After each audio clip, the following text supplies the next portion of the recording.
On the first day of the second month of the second year after the Israelites had come out of the land of Egypt, the Lord spoke to Moses in the tent of meeting in the wilderness of Sinai.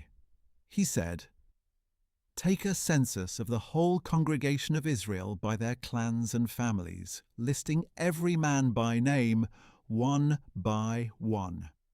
You and Aaron are to number those who are 20 years of age or older by their divisions, everyone who can serve in Israel's army. And one man from each tribe, the head of each family, must be there with you. These are the names of the men who are to assist you. From the tribe of Reuben, Elizur son of Shedeur, or from Simeon, Shelumiel son of Zurishaddai. From Judah, Nahshon son of Amminadab. From Issachar, Nethanel son of Zuar. From Zebulun, Eliab son of Helon. From the sons of Joseph, from Ephraim, Elishama son of Ammihud. And from Manasseh, Gamaliel son of Pedazur. From Benjamin, Abidan son of Gideoni. From Dan, Ahizah son of Ammishaddai. From Asher, Pagiel son of Okran. From Gad, Eliasaph son of Deuel. And from Naphtali, Ahira son of Enan. These men were appointed from the congregation. They were the leaders of the tribes of their fathers, the heads of the clans of Israel. So Moses and Aaron took these men who had been designated by name. And on the first day of the second month they assembled the whole congregation and recorded their ancestry by clans and families, counting one by one the names of those 20 years of age or older, just as the Lord had commanded Moses. So Moses numbered them in the wilderness of Sinai. From the sons of Reuben, the firstborn of Israel, according to the records of their clans and families, counting one by one the names of every male 20 years of age or older who could serve on the army. Those registered to the tribe of Reuben numbered 46,500. From the sons of Simeon, according to the records of their clans and families, counting one by one the names of every male 20 years of age or older who could serve in the army. Those registered to the tribe of Simeon numbered 59,300. From the sons of Gad, according to the records of their clans and families, counting the names of all those 20 years of age or older who could serve in the army. Those registered to the tribe of Gad numbered 45,650.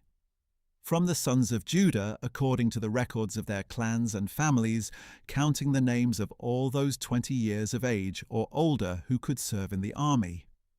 Those registered to the tribe of Judah numbered 74,600. From the sons of Issachar, according to the records of their clans and families, counting the names of all those 20 years of age or older who could serve in the army. Those registered to the tribe of Issachar numbered 54,400. From the sons of Zebulun, according to the records of their clans and families, counting the names of all those 20 years of age or older who could serve in the army. Those registered to the tribe of Zebulun numbered 57,400. From the sons of Joseph, from the sons of Ephraim, according to the records of their clans and families, counting the names of all those 20 years of age or older who could serve in the army. Those registered to the tribe of Ephraim numbered 40,500. And from the sons of Manasseh, according to the records of their clans and families, counting the names of all those 20 years of age or older who could serve in the army. Those registered to the tribe of Manasseh numbered 32,200. From the sons of Benjamin, according to the records of their clans and families, counting the names of all those 20 years of age or older who could serve in the army. Those registered to the tribe of Benjamin numbered 35,400. From the sons of Dan, according to the records of their clans and families, counting the names of all those 20 years of age or older who could serve in the army. Those registered to the tribe of Dan numbered 62,700. From the sons of Asher, according to the records of their clans and families, counting the names of all those 20 years of age or older who could serve in the army. Those registered to the tribe of Asher numbered 41,500. From the sons of Naphtali, according to the records of their clans and families, counting the names of all those 20 years of age or older who could serve in the army, those registered to the tribe of Naphtali numbered 50,400. These were the men numbered by Moses and Aaron, with the assistance of the 12 leaders of Israel, each one representing his family. So all the Israelites 20 years of age or older who could serve in Israel's army were counted according to their families. And all those counted totaled 603,550. The Levites, however, were not numbered along with them by the tribe of their fathers. For the Lord had said to Moses, "Do not number the tribe of Levi in the census with the other Israelites. Instead, you are to appoint the Levites over the tabernacle of the testimony, all its furnishings and everything in it. They shall carry the tabernacle and all its articles, care for it, and camp around it. Whenever the tabernacle is to move, the Levites are to take it down, and whenever it is to be pitched, the Levites are to set it up. Any outsider who goes near it must be put to death. The Israelites are to camp by their divisions, each man in his own camp and under his own standard.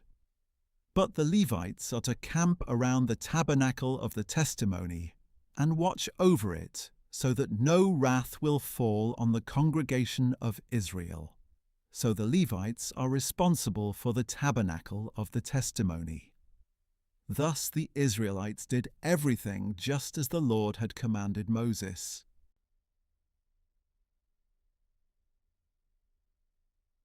Then the Lord said to Moses and Aaron, "The Israelites are to camp around the tent of meeting at a distance from it, each man under his standard, with the banners of his family. On the east side, toward the sunrise, the divisions of Judah are to camp under their standard. The leader of the Judahites is Nahshon, son of Amminadab, and his division numbers 74,600. The tribe of Issachar will camp next to it. The leader of the Issacharites is Nethanel, son of Zuar, and his division numbers 54,400. Next will be the tribe of Zebulun. The leader of the Zebulunites is Eliab, son of Helon, and his division numbers 57,400. The total number of men in the divisions of the camp of Judah is 186,400. They shall set out first. On the south side, the divisions of Reuben are to camp under their standard. The leader of the Reubenites is Elizur, son of Shadur, and his division numbers 46,500. The tribe of Simeon will camp next to it. The leader of the Simeonites is Shelumiel, son of Zurishaddai, and his division numbers 59,300. Next will be the tribe of Gad. The leader of the Gadites is Eliasaph, son of Deuel, and his division numbers 45,650. The total number of men in the divisions of the camp of Reuben is 150. They shall set out second. In the middle of the camps, the tent of meeting is to travel with the camp of the Levites. They are to set out in the order they encamped, each in his own place, under his standard. On the west side, the divisions of Ephraim are to camp under their standard. The leader of the Ephraimites is Elishama, son of Ammihud, and his division numbers 40,500. The tribe of Manasseh will be next to it. The leader of the Manassites is Gamaliel, son of Pedazur, and his division numbers 32,200. Next will be the tribe of Benjamin. The leader of the Benjamites is Abidan, son of Gideoni, and his division numbers 35,400. The total number of men in the divisions of the camp of Ephraim is 108,100. They shall set out third. On the north side, the divisions of Dan are to camp under their standard. The leader of the Danites is Ahiezer, son of Ammishaddai, and his division numbers 62,700. The tribe of Asher will camp next to it. The leader of the Asherites is Pagiel, son of Ochran, and his division numbers 41,500. Next will be the tribe of Naphtali. The leader of the Naphtalites is Ahira, son of Enan, and his division numbers 53,400. The total number of men in the camp of Dan is 107,600. They shall set out last under their standards. These are the Israelites, numbered according to their families. The total of those counted in the camps by their divisions was 603,550. But the Levites were not counted among the other Israelites, as the Lord had commanded Moses. So the Israelites did everything the Lord commanded Moses. They camped under their standards in this way and set out in the same way, each man with his clan and his family.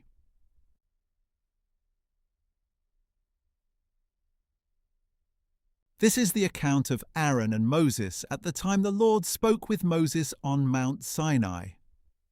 These are the names of the sons of Aaron: Nadab the firstborn, then Abihu, Eleazar, and Ithamar. These were Aaron's sons, the anointed priests who were ordained to serve as priests. Nadab and Abihu, however, died in the presence of the Lord when they offered unauthorized fire before the Lord in the wilderness of Sinai. And since they had no sons, only Eleazar and Ithamar served as priests during the lifetime of their father Aaron. Then the Lord said to Moses, "Bring the tribe of Levi and present them to Aaron the priest to assist him. They are to perform duties for him and for the whole congregation before the tent of meeting, attending to the service of the tabernacle. They shall take care of all the furnishings of the tent of meeting and fulfill obligations for the Israelites by attending to the service of the tabernacle. Assign the Levites to Aaron and his sons. They have been given exclusively to him from among the Israelites. So you shall appoint Aaron and his sons to carry out the duties of the priesthood, but any outsider who approaches the tabernacle must be put to death." Again the Lord spoke to Moses, saying, "Behold, I have taken the Levites from among the children of Israel in place of every firstborn Israelite from the womb. The Levites belong to me, for all the firstborn are mine. On the day I struck down every firstborn in the land of Egypt, I consecrated to myself all the firstborn in Israel, both man and beast. They are mine. I am the Lord." Then the Lord spoke to Moses in the wilderness of Sinai, saying, "Number the Levites by their families and clans. You are to count every male a month old or more." So Moses numbered them according to the word of the Lord, as he had been commanded. These were the sons of Levi by name: Gershon, Kohath, and Merari. These were the names of the sons of Gershon by their clans: Libni and Shimei. The sons of Kohath by their clans were Amram, Izhar, Hebron, and Uzziel. And the sons of Merari by their clans were Mahli and Mushi. These were the clans of the Levites according to their families.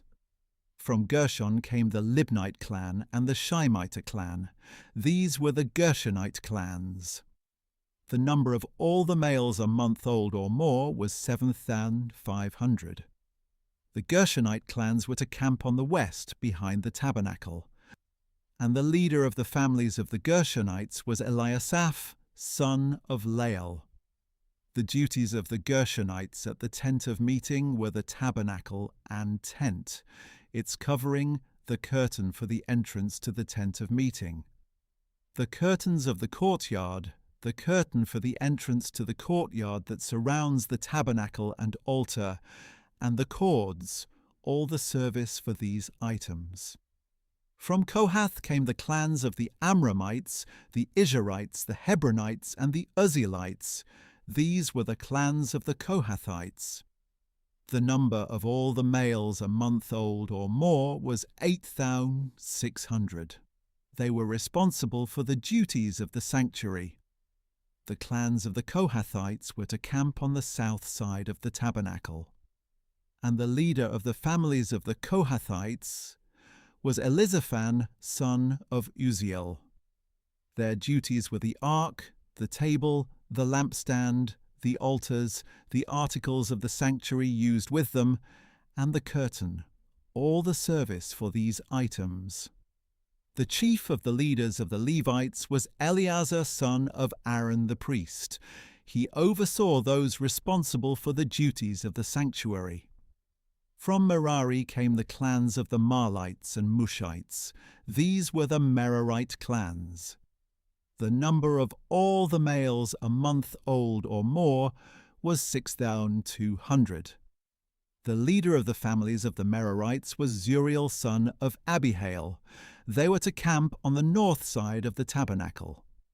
The duties assigned to the sons of Merari were the tabernacle's frames, crossbars, posts, bases, and all its equipment, all the service for these items, as well as the posts of the surrounding courtyard with their bases, tent pegs, and ropes.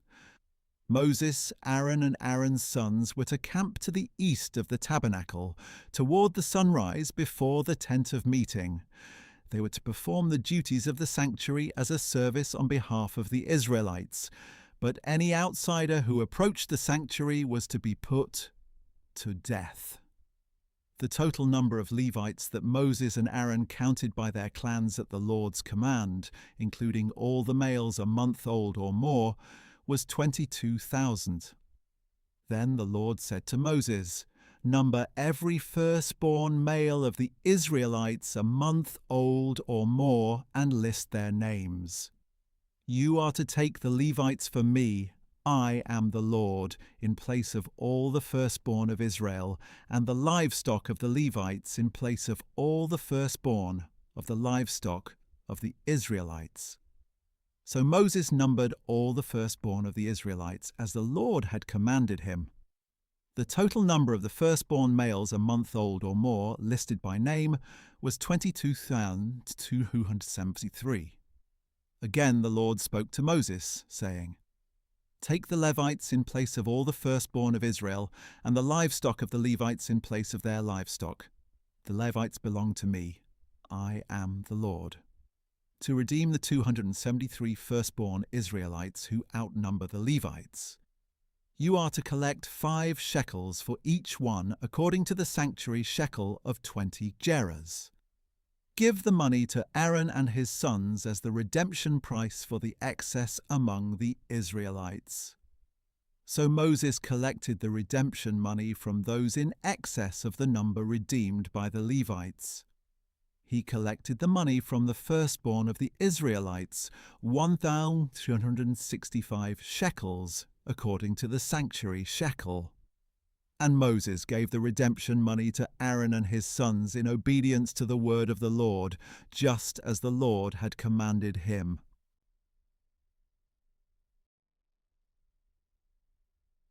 Then the Lord said to Moses and Aaron, "Take a census of the Kohathites among the Levites by their clans and families. Men from 30 to 50 years old, everyone who is qualified to serve in the work at the tent of meeting. This service of the Kohathites at the tent of meeting regards the most holy things. Whenever the camp sets out, Aaron and his sons are to go in, take down the veil of the curtain, and cover the ark of the testimony with it. They are to place over this a covering of fine leather, spread a solid blue cloth over it, and insert its poles. Over the table of the presence they are to spread a blue cloth and place the plates and cups on it, along with the bowls and pitchers for the drink offering. The regular bread offering is to remain on it. And they shall spread a scarlet cloth over them, cover them with fine leather, and insert the poles. They are to take a blue cloth and cover the lampstand used for light, together with its lamps, wick trimmers, and trays, as well as the jars of oil, with which to supply it. Then they shall wrap it and all its utensils inside a covering of fine leather and put it on the carrying frame. Over the gold altar they are to spread a blue cloth, cover it with fine leather, and insert the poles. They are to take all the utensils for serving in the sanctuary, place them in a blue cloth, cover them with fine leather, and put them on the carrying frame. Then they shall remove the ashes from the bronze altar, spread a purple cloth over it, and place on it all the vessels used to serve there, the fire pans, meat forks, shovels, and sprinkling bowls, all the equipment of the altar. They are to spread over it a covering of fine leather and insert the poles. When Aaron and his sons have finished covering the holy objects and all their equipment, as soon as the camp is ready to move, the Kohathites shall come and do the carrying, but they must not touch the holy objects, or they will die. These are the transportation duties of the Kohathites regarding the tent of meeting. Eleazar, son of Aaron the priest, shall oversee the oil for the light, the fragrant incense, the daily grain offering, and the anointing oil. He has oversight of the entire tabernacle and everything in it, including the holy objects and their utensils. Then the Lord said to Moses and Aaron, "Do not allow the Kohathite tribal clans to be cut off from among the Levites, in order that they may live and not die when they come near the most holy things. Do this for them. Aaron and his sons are to go in and assign each man his task and what he is to carry. But the Kohathites are not to go in and look at the holy objects even for a moment, or they will die." And the Lord said to Moses, "Take a census of the Gershonites as well by their families and clans, from 30 to 50 years old, counting everyone who comes to serve in the work at the tent of meeting. This is the service of the Gershonite clans regarding work and transport. They are to carry the curtains of the tabernacle, the tent of meeting with the covering of fine leather over it, the curtains for the entrance to the tent of meeting, the curtains of the courtyard, and the curtains for the entrance at the gate of the courtyard that surrounds the tabernacle and altar, along with their ropes and all the equipment for their service. The Gershonites will do all that needs to be done with these items. All the service of the Gershonites, all their transport duties and other work, is to be done at the direction of Aaron and his sons. You are to assign to them all that they are responsible to carry. This is the service of the Gershonite clans at the tent of meeting, and their duties shall be under the direction of Ithamar, son of Aaron, the priest. As for the sons of Merari, you are to number them by their clans and families, from 30 to 50 years old, counting everyone who comes to serve in the work of the tent of meeting. This is the duty for all their service at the tent of meeting, to carry the frames of the tabernacle with its crossbars, posts, and bases, and the posts of the surrounding courtyard with their bases, tent pegs, and ropes, including all their equipment and everything related to their use. You shall assign by name the items that they are responsible to carry.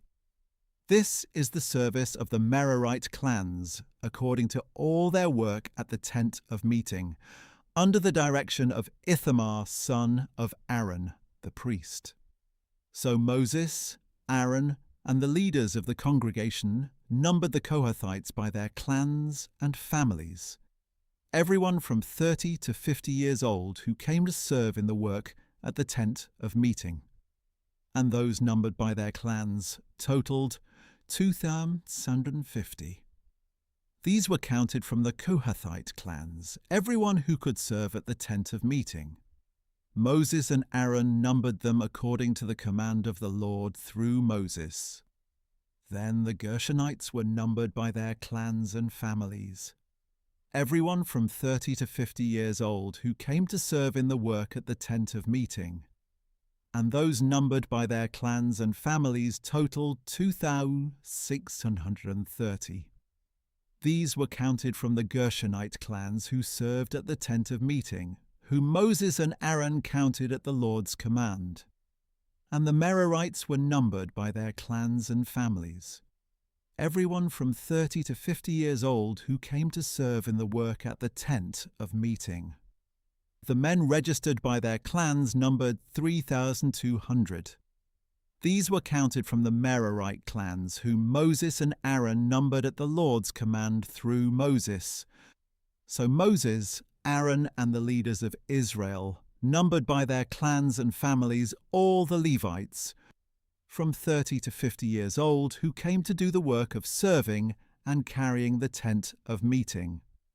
And the number of men was 8,580. At the Lord's command through Moses they were numbered, and each one was assigned his work and burden, as the Lord had commanded Moses.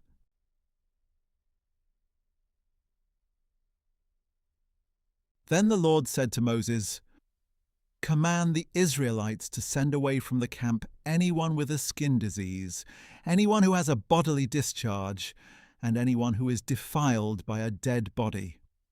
You must send away male and female alike. Send them outside the camp so they will not defile their camp where I dwell among them." So the Israelites did this, sending such people outside the camp. They did just as the Lord had instructed Moses. And the Lord said to Moses, "Tell the Israelites that when a man or woman acts unfaithfully against the Lord by committing any sin against another, that person is guilty and must confess the sin he has committed. He must make full restitution, add a fifth to its value, and give all this to the one he has wronged. But if the man has no relative to whom restitution can be made for the wrong, the restitution belongs to the Lord and must be given to the priest along with the ram of atonement, by which the atonement is made for him. Every sacred contribution the Israelites bring to the priest shall belong to him. Each man's sacred gifts are his own, but whatever he gives to the priest will belong to the priest." Then the Lord said to Moses, "Speak to the Israelites and tell them that if any man's wife goes astray and is unfaithful to him, by sleeping with another man, and it is concealed from her husband and her impurity is undetected, since there is no witness against her and she was not caught in the act, and if a feeling of jealousy comes over her husband and he suspects his wife who has defiled herself, or if a feeling of jealousy comes over him and he suspects her even though she has not defiled herself, then he is to bring his wife to the priest. He must also bring for her an offering of 1/10 of an ephah of barley flour. He is not to pour oil over it or put frankincense on it, because it is a grain offering for jealousy, an offering of memorial as a reminder of iniquity. The priest is to bring the wife forward and have her stand before the Lord. Then he is to take some holy water in a clay jar and put some of the dust from the tabernacle floor into the water. After the priest has the woman stand before the Lord, he is to let down her hair and place in her hands the grain offering of memorial, which is the grain offering for jealousy. The priest is to hold the bitter water that brings a curse. And he is to put the woman under oath and say to her, "If no other man has slept with you and you have not gone astray and become defiled while under your husband's authority, may you be immune to this bitter water that brings a curse.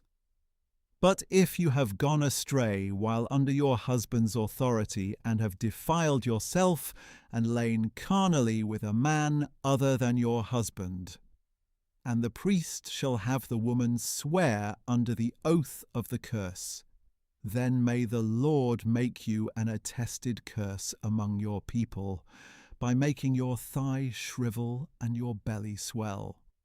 May this water that brings a curse enter your stomach and cause your belly to swell and your thigh to shrivel. Then the woman is to say, Amen, Amen. And the priest shall write these curses on a scroll and wash them off into the bitter water. He is to have the woman drink the bitter water that brings a curse, and it will enter her and may cause her bitter suffering. The priest shall take from her hand the grain offering for jealousy, wave it before the Lord, and bring it to the altar. Then the priest is to take a handful of the grain offering as a memorial portion and burn it on the altar. After that, he is to have the woman drink the water. When he has made her drink the water, if she has defiled herself and been unfaithful to her husband, then the water that brings a curse will enter her and cause bitter suffering. Her belly will swell, her thigh will shrivel, and she will become accursed among her people. But if the woman has not defiled herself and is clean, she will be unaffected and able to conceive children. This is the law of jealousy when a wife goes astray and defiles herself while under her husband's authority, or when a feeling of jealousy comes over a husband and he suspects his wife. He is to have the woman stand before the Lord, and the priest is to apply to her this entire law. The husband will be free from guilt, but the woman shall bear her iniquity.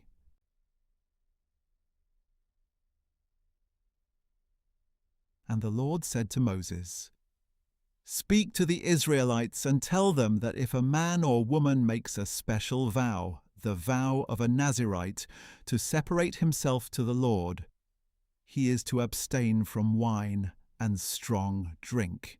He must not drink vinegar made from wine or strong drink, and he must not drink any grape juice or eat fresh grapes or raisins. All the days of his separation he is not to eat anything that come from the grapevine, not even the seeds or skins. For the entire period of his vow of separation, no razor shall touch his head. He must be holy until the time of his separation to the Lord is complete. He must let the hair of his head grow long. Throughout the days of his separation to the Lord, he must not go near a dead body. Even if his father or mother or brother or sister should die, he is not to defile himself, because the symbol of consecration to his God is upon his head. Throughout the time of his separation, he is holy to the Lord. If someone suddenly dies in his presence and defiles his consecrated head of hair, he must shave his head on the day of his cleansing, the 7th day. On the 8th day he must bring 2 turtle doves or 2 young pigeons to the priest at the entrance to the tent of meeting. And the priest is to offer one as a sin offering and the other as a burnt offering to make atonement for him, because he has sinned by being in the presence of the dead body. On that day he must consecrate his head again. He must rededicate his time of separation to the Lord and bring a year-old male lamb as a guilt offering. But the preceding days shall not be counted, because his separation was defiled. Now this is the law of the Nazirite when his time of separation is complete. He must be brought to the entrance to the tent of meeting, and he is to present an offering to the Lord of an unblemished year-old male lamb as a burnt offering, an unblemished year-old female lamb as a sin offering, and an unblemished ram as a peace offering, together with their grain offerings and drink offerings, and a basket of unleavened cakes made from fine flour mixed with oil and unleavened wafers coated with oil. The priest is to present all these before the Lord and make the sin offering and the burnt offering. He shall also offer the ram as a peace offering to the Lord, along with the basket of unleavened bread, and the priest is to offer the accompanying grain offering and drink offering. Then, at the entrance to the tent of meeting, the Nazirite is to shave his consecrated head, take the hair, and put it on the fire under the peace offering. And the priest is to take the boiled shoulder from the ram, one unleavened cake from the basket, and one unleavened wafer, and put them into the hands of the Nazirite who has just shaved the hair of his consecration. The priest shall then wave them as a wave offering before the Lord. This is a holy portion for the priest, in addition to the breast of the wave offering and the thigh that was presented. After that, the Nazirite may drink wine. This is the law of the Nazirite who vows his offering to the Lord for his separation, in addition to whatever else he can afford. He must fulfill whatever vow he makes, according to the law of his separation. Then the Lord said to Moses, "Tell Aaron and his sons, this is how you are to bless the Israelites. Say to them, 'May the Lord bless you and keep you. May the Lord cause his face to shine upon you and be gracious to you. May the Lord lift up his countenance toward you and give you peace. So they shall put my name on the Israelites, and I will bless them.'"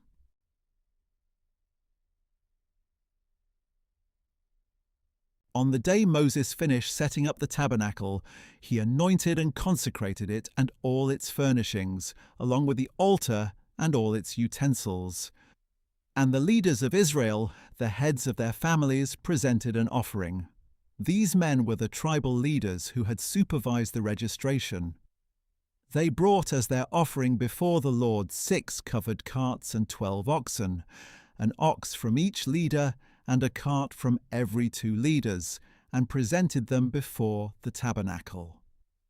And the Lord said to Moses, "Accept these gifts from them, that they may be used in the work of the tent of meeting, and give them to the Levites, to each man according to his service." So Moses took the carts and oxen and gave them to the Levites. He gave the Gershonites 2 carts and 4 oxen, as their service required. And he gave the Merarites 4 carts and 8 oxen, as their service required, all under the direction of Ithamar, son of Aaron the priest. But he did not give any to the Kohathites, since they were to carry on their shoulders the holy objects for which they were responsible. When the altar was anointed, the leaders approached with their offerings for its dedication and presented them before the altar. And the Lord said to Moses, "Each day 1 leader is to present his offering for the dedication of the altar." On the first day, Nahshon, son of Amminadab from the tribe of Judah, drew near with his offering. His offering was 1 silver platter weighing 130 shekels, and 1 silver bowl weighing 70 shekels, both according to the sanctuary shekel, and filled with fine flour mixed with oil for a grain offering. 1 gold dish weighing 10 shekels, filled with incense. 1 young bull, 1 ram, and 1 male lamb a year old for a burnt offering.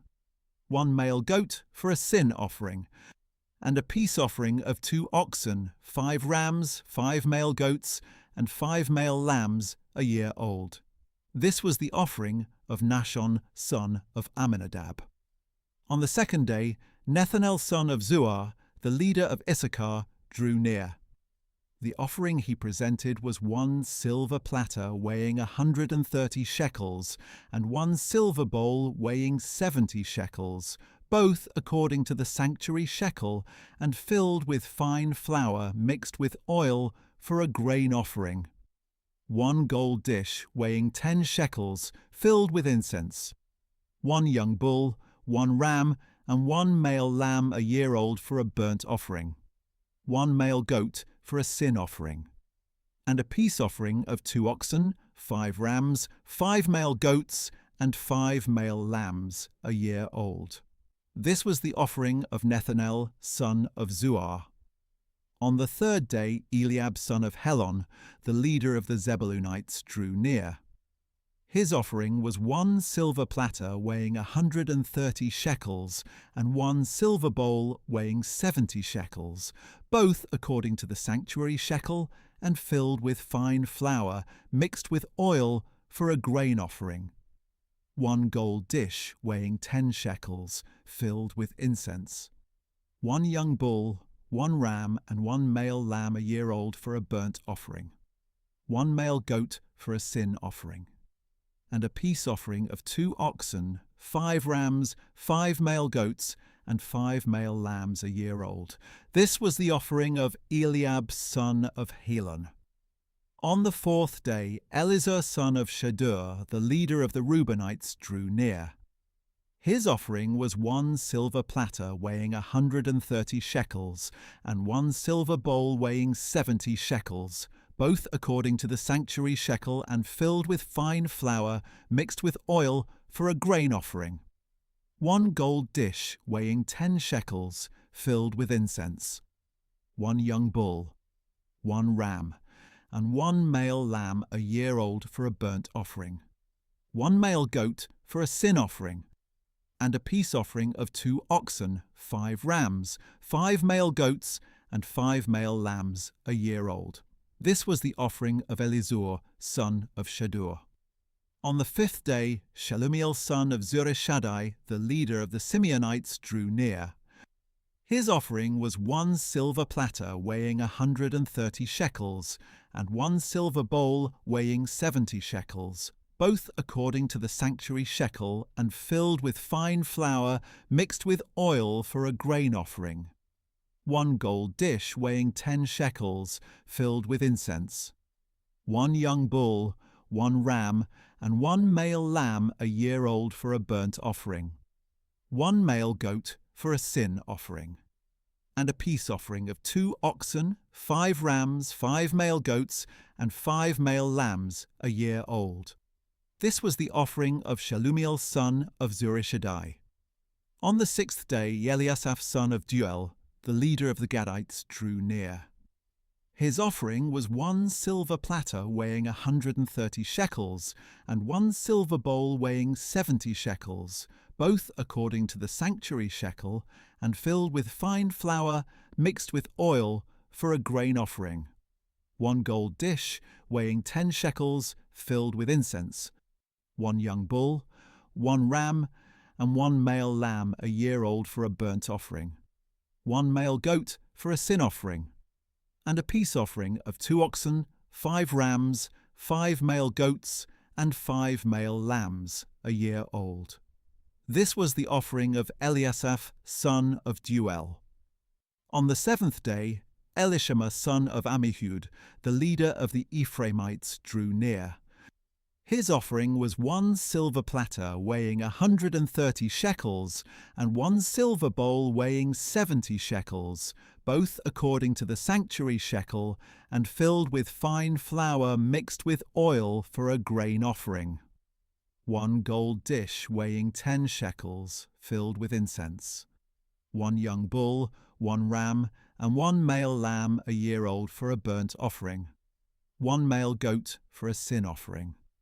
And a peace offering of 2 oxen, 5 rams, 5 male goats, and 5 male lambs a year old. This was the offering of Elishama, son of Ammihud. On the 8th day, Gamaliel, son of Pedazur, the leader of the Manassites, drew near.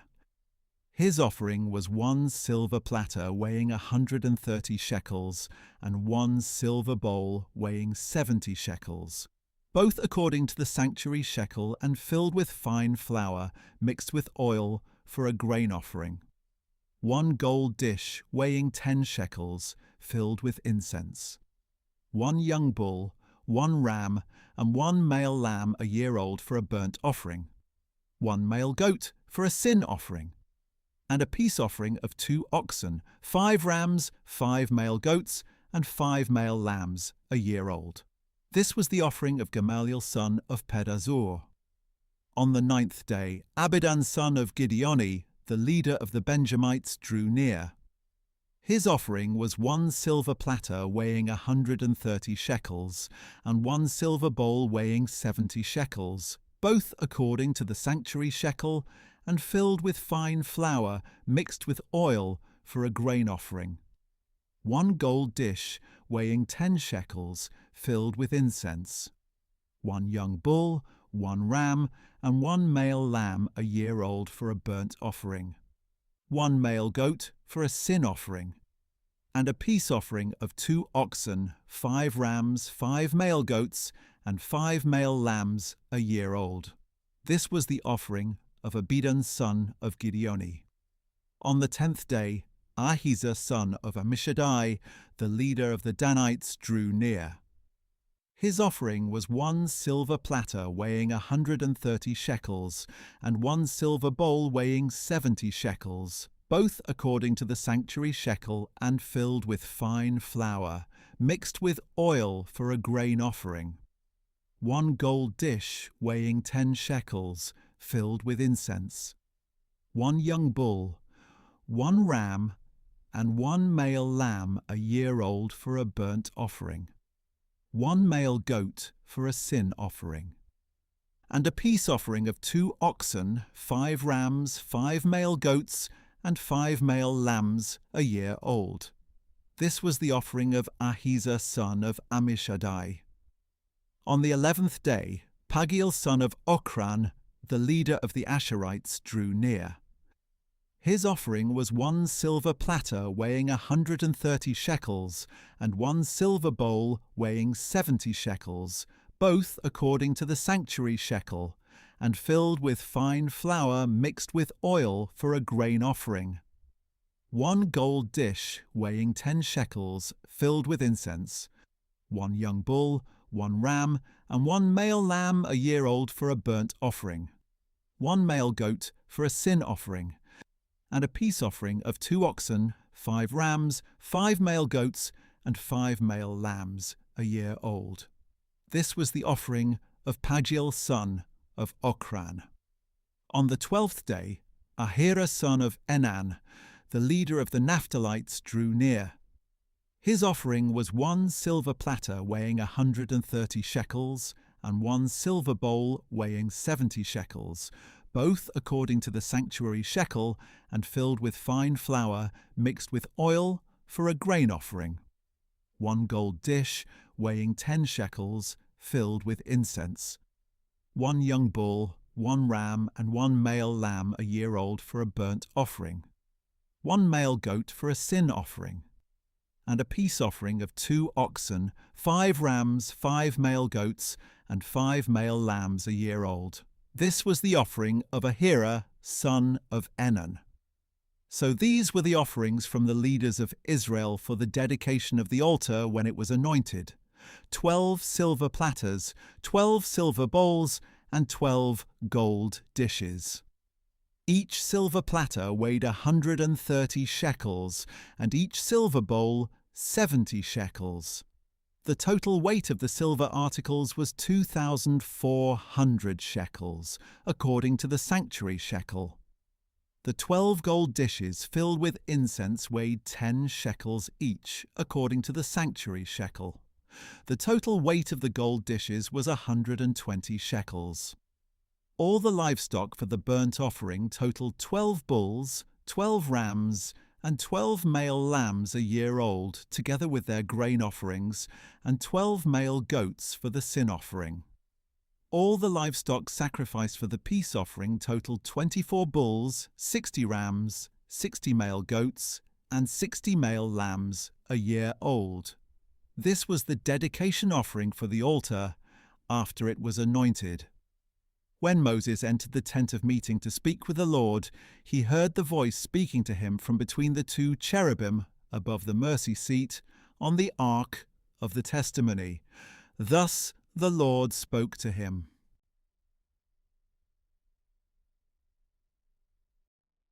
Then the Lord said to Moses, "Speak to Aaron and tell him, When you set up the 7 lamps, they are to light the area in front of the lampstand. And Aaron did so. He set up the lamps facing toward the front of the lampstand, just as the Lord had commanded Moses. This is how the lampstand was constructed. It was made of hammered gold from its base to its blossoms, fashioned according to the pattern the Lord had shown Moses. Again the Lord spoke to Moses, saying, "Take the Levites from among the Israelites and make them ceremonially clean. This is what you must do to cleanse them. Sprinkle them with the water of purification. Have them shave their whole bodies and wash their clothes, and so purify themselves. Then have them take a young bull with its grain offering of fine flour mixed with oil, and you are to take a second young bull for a sin offering. Bring the Levites before the tent of meeting and assemble the whole congregation of Israel. You are to present the Levites before the Lord and have the Israelites lay their hands upon them. Aaron is to present the Levites before the Lord as a wave offering from the sons of Israel, so that they may perform the service of the Lord. And the Levites are to lay their hands on the heads of the bulls and offer to the Lord one as a sin offering and the other as a burnt offering, to make atonement for the Levites. You are to have the Levites stand before Aaron and his sons and then present them before the Lord as a wave offering. In this way you shall separate the Levites from the rest of the Israelites, and the Levites will belong to me. After you have cleansed them and presented them as a wave offering, they may come to serve at the tent of meeting. For the Levites have been wholly given to me from among the sons of Israel. I have taken them for myself in place of all who come first from the womb, the firstborn of all the sons of Israel.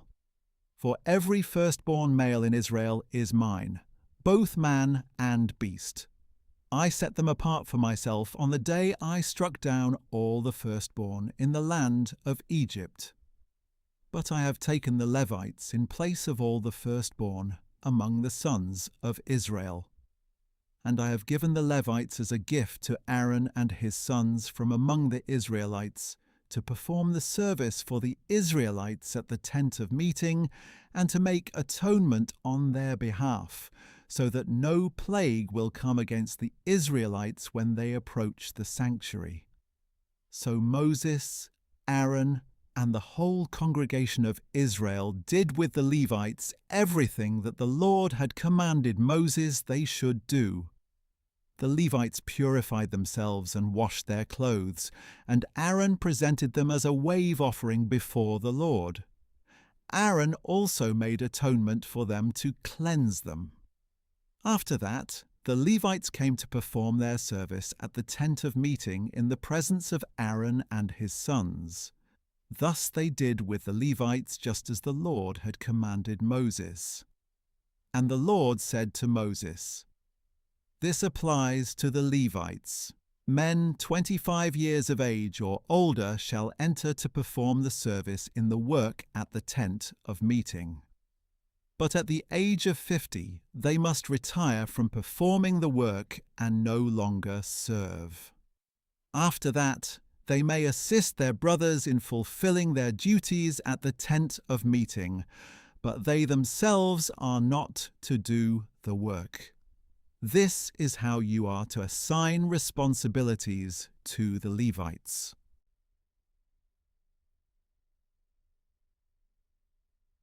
In the first month of the 2nd year after Israel had come out of the land of Egypt, the Lord spoke to Moses in the wilderness of Sinai. The Israelites are to observe the Passover at its appointed time.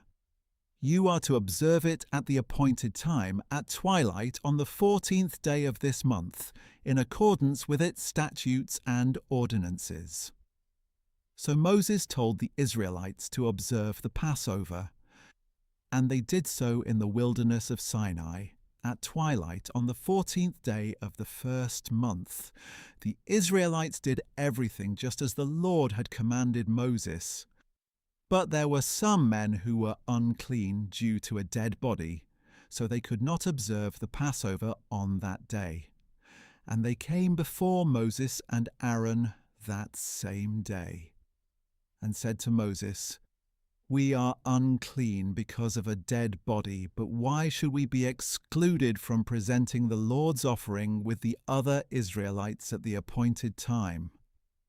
Wait here until I find out what the Lord commands concerning you." Moses replied.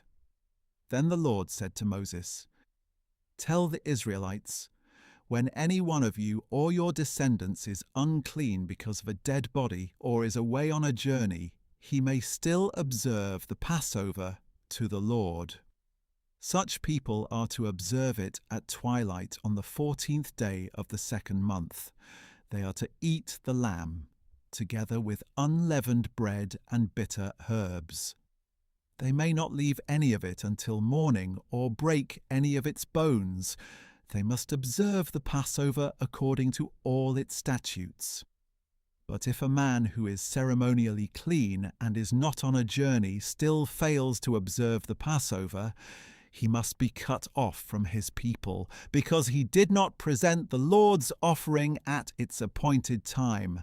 That man will bear the consequences of his sin. If a foreigner dwelling among you wants to observe the Passover to the Lord, he is to do so according to the Passover statute and its ordinances.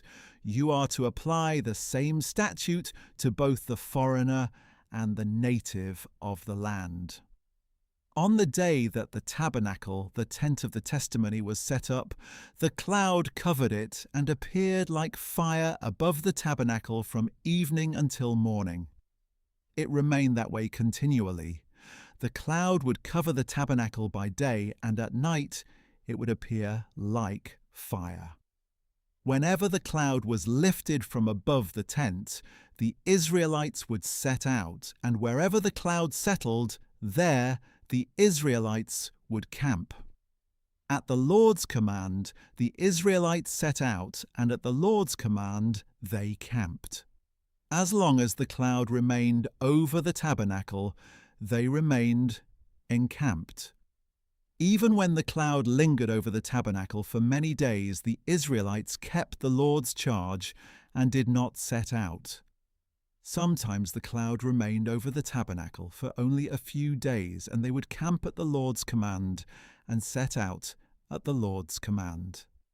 Sometimes the cloud remained only from evening until morning, and when it lifted in the morning, they would set out. Whether it was by day or by night, when the cloud was taken up, they would set out. Whether the cloud lingered for 2 days, a month, or longer, the Israelites camped and did not set out as long as the cloud remained over the tabernacle. But when it was lifted, they would set out. They camped at the Lord's command, and they set out at the Lord's command. They carried out the Lord's charge according to his command through Moses.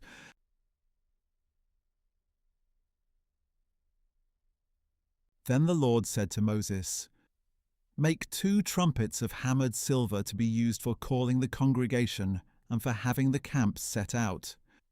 When both are sounded, the whole congregation is to assemble before you at the entrance to the tent of meeting. But if only one is sounded, then the leaders, the heads of the clans of Israel, are to gather before you. When you sound short blasts, the camps that lie on the east side are to set out. When you sound the short blasts a second time, the camps that lie on the south side are to set out. The blasts are to signal them to set out. To convene the assembly, you are to sound long blasts, not short ones.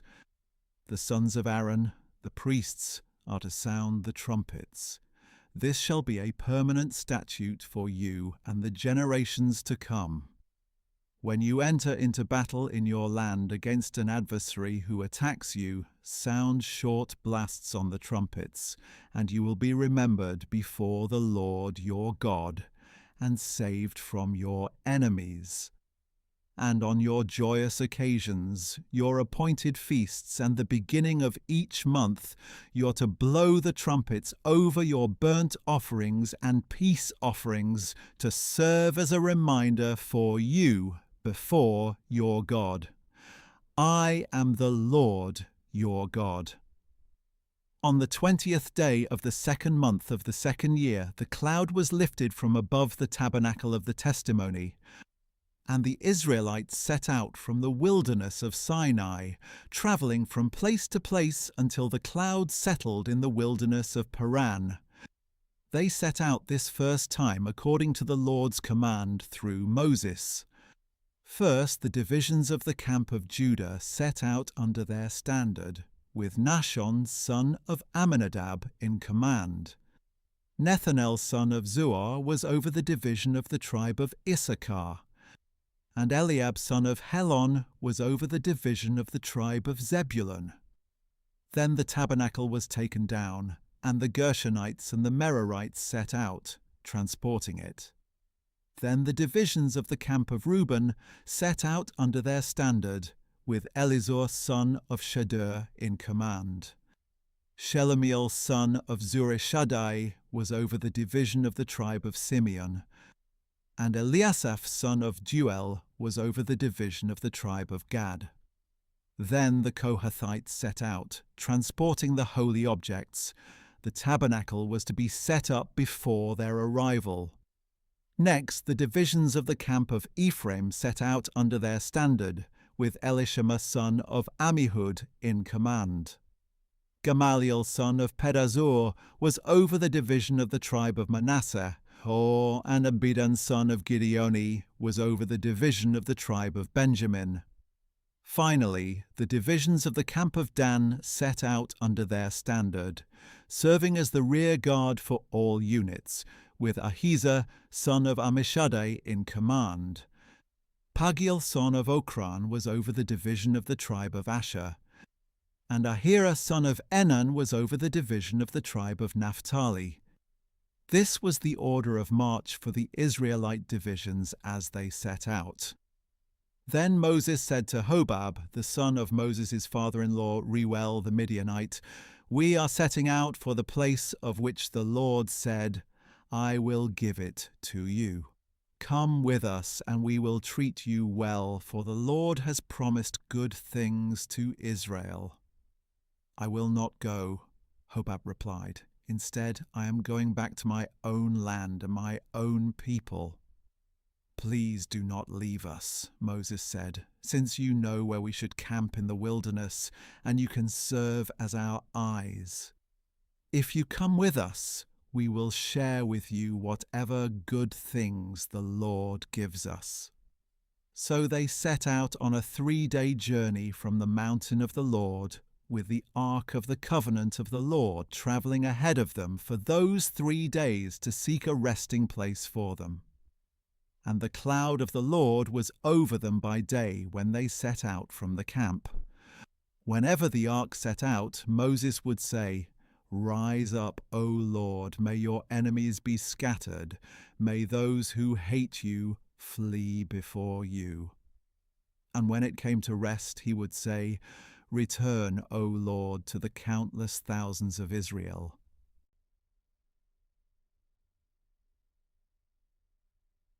Soon the people began to complain about their hardship in the hearing of the Lord, and when he heard them, his anger was kindled, and fire from the Lord blazed among them and consumed the outskirts of the camp.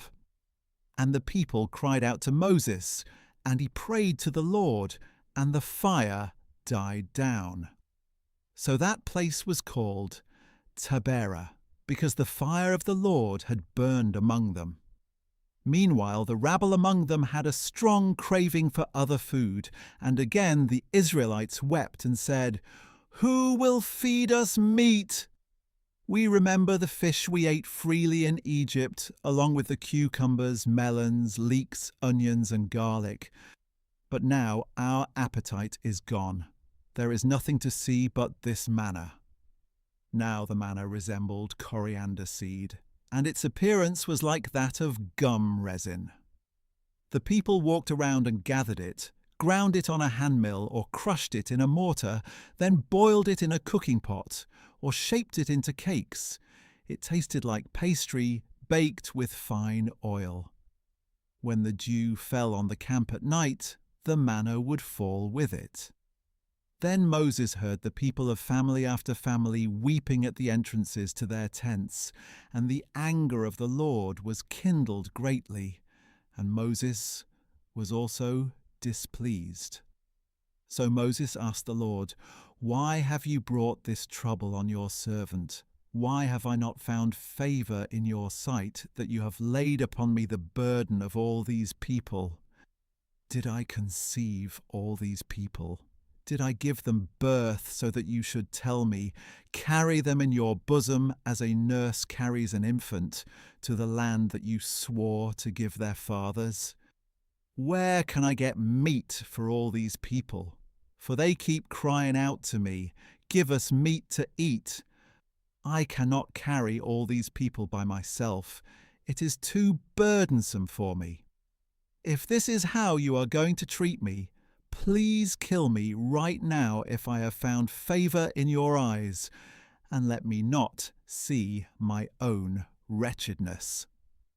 Then the Lord said to Moses, "Bring me 70 of the elders of Israel known to you as leaders and officers of the people. Bring them to the tent of meeting and have them stand there with you. And I will come down and speak with you there, and I will take some of the Spirit that is on you and put that Spirit on them. They will help you bear the burden of the people so that you do not have to bear it by yourself. And say to the people, 'Consecrate yourselves for tomorrow, and you will eat meat, because you have cried out in the hearing of the Lord, saying, Who will feed us meat? For we were better off in Egypt.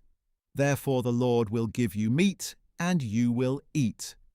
You will eat it not for 1 or 2 days, nor for 5 or 10 or 20 days, but for a whole month, until it comes out of your nostrils and makes you nauseous, because you have rejected the Lord who is among you, and have cried out before him, saying, Why did we ever leave Egypt?' But Moses replied, 'Here I am among 600,000 men on foot, yet you say, I will give them meat, and they will eat for a month. If all our flocks and herds were slaughtered for them, would they have enough?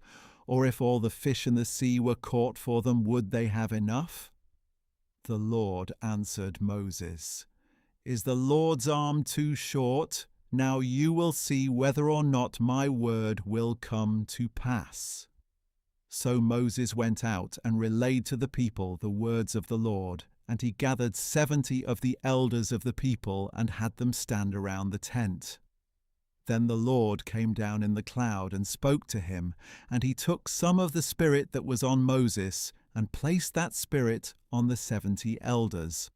As the Spirit rested on them, they prophesied, but they never did so again. 2 men, however, had remained in the camp, one named Eldad and the other Medad, and the Spirit rested on them. They were among those listed, but they had not gone out to the tent, and they prophesied in the camp. A young man ran and reported to Moses, Eldad and Medad are prophesying in the camp. Joshua, son of Nun, the attendant to Moses since youth, spoke up and said, Moses, my lord, stop them. But Moses replied, Are you jealous on my account? I wish that all the Lord's people were prophets and that the Lord would place his Spirit on them. Then Moses returned to the camp along with the elders of Israel. Now a wind sent by the Lord came up, drove in quail from the sea, and brought them near the camp, about 2 cubits above the surface of the ground, for a day's journey in every direction around the camp. All that day and night, and all the next day, the people stayed up gathering the quail. No one gathered less than 10 homers, and they spread them out all around the camp. But while the meat was still between their teeth, before it was chewed, the anger of the Lord burned against the people, and the Lord struck them with a severe plague. So they called that place Kibroth Hattaavah, because there they buried the people who had craved other food.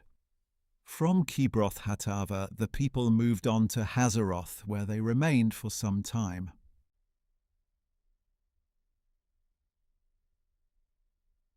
Then Miriam and Aaron criticized Moses because of the Cushite woman he had married, for he had taken a Cushite wife.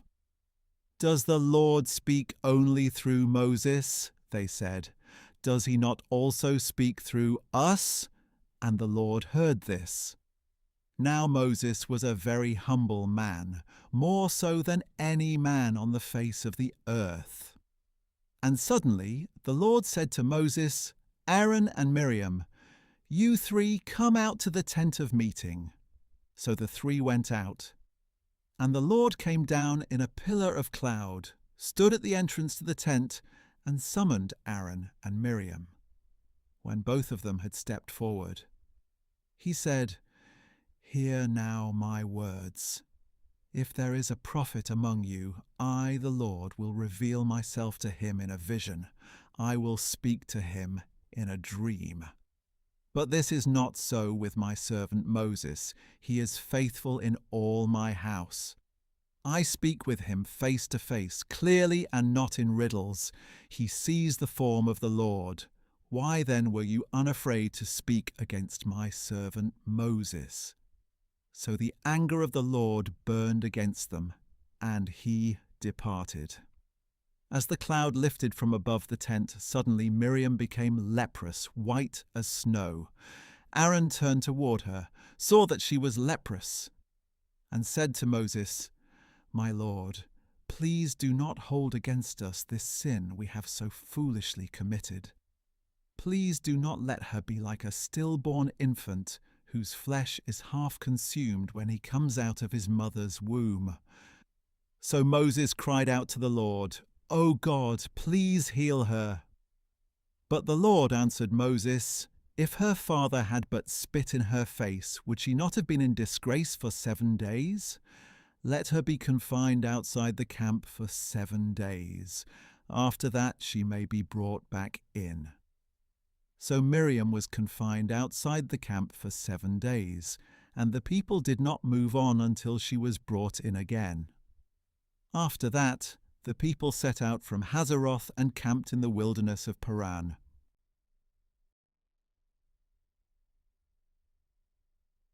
And the Lord said to Moses, "Send out for yourself men to spy out the land of Canaan, which I am giving to the Israelites.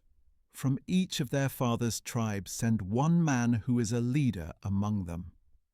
So at the command of the Lord, Moses sent them out from the wilderness of Paran. All the men were leaders of the Israelites, and these were their names. From the tribe of Reuben, Shammua, son of Zaccur. From the tribe of Simeon, Shaphat, son of Hori. From the tribe of Judah, Caleb, son of Jephunneh. From the tribe of Issachar, Egal, son of Joseph. From the tribe of Ephraim, Hoshea, son of Nun. From the tribe of Benjamin, Palti, son of Raphu. From the tribe of Zebulun, Gadiel, son of Sodi. From the tribe of Manasseh, a tribe of Joseph, Gadi, son of Suzi. From the tribe of Dan, Amiel, son of Gemali. From the tribe of Asher, Sether, son of Michael. From the tribe of Naphtali, Nabi, son of Vophsi. And from the tribe of Gad, Guel, son of Machi. These were the names of the men Moses sent to spy out the land, and Moses gave to Hoshea, son of Nun, the name Joshua. When Moses sent them to spy out the land of Canaan, he told them, "Go up through the Negev and into the hill country.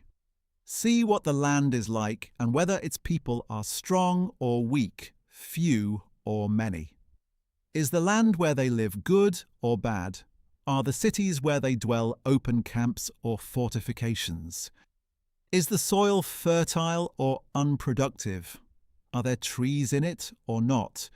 Be courageous and bring back some of the fruit of the land." It was the season for the first ripe grapes. So they went up and spied out the land from the wilderness of Zin as far as Rehob, toward Lebo Hamath. They went up through the Negev and came to Hebron, where Ahiman, Sheshai, and Talmai, the descendants of Anak, dwelled. It had been built 7 years before Zoan in Egypt. When they came to the valley of Eshcol, they cut down a branch with a single cluster of grapes, which they carried on a pole between 2 men. They also took some pomegranates and figs. Because of the cluster of grapes the Israelites cut there, that place was called the Valley of Eshcol. After 40 days the men returned from spying out the land. And they went back to Moses, Aaron, and the whole congregation of Israel in the wilderness of Paran at Kadesh. They brought back a report for the whole congregation and showed them the fruit of the land. And they gave this account to Moses: "We went into the land to which you sent us, and indeed it is flowing with milk and honey. Here is some of its fruit. Nevertheless, the people living in the land are strong, and the cities are large and fortified. We even saw the descendants of Anak there. The Amalekites live in the land of the Negev. The Hittites, Jebusites, and Amorites live in the hill country, and the Canaanites live by the sea and along the Jordan." Then Caleb quieted the people before Moses and said, "We must go up and take possession of the land, for we can certainly conquer it." But the men who had gone up with him replied, "We cannot go up against the people, for they are stronger than we are." So they gave the Israelites a bad report about the land that they had spied out. "The land we explored devours its inhabitants, and all the people we saw there are great in stature. We even saw the Nephilim there, the descendants of Anak that come from the Nephilim. We seemed like grasshoppers in our own sight, and we must have seemed the same to them."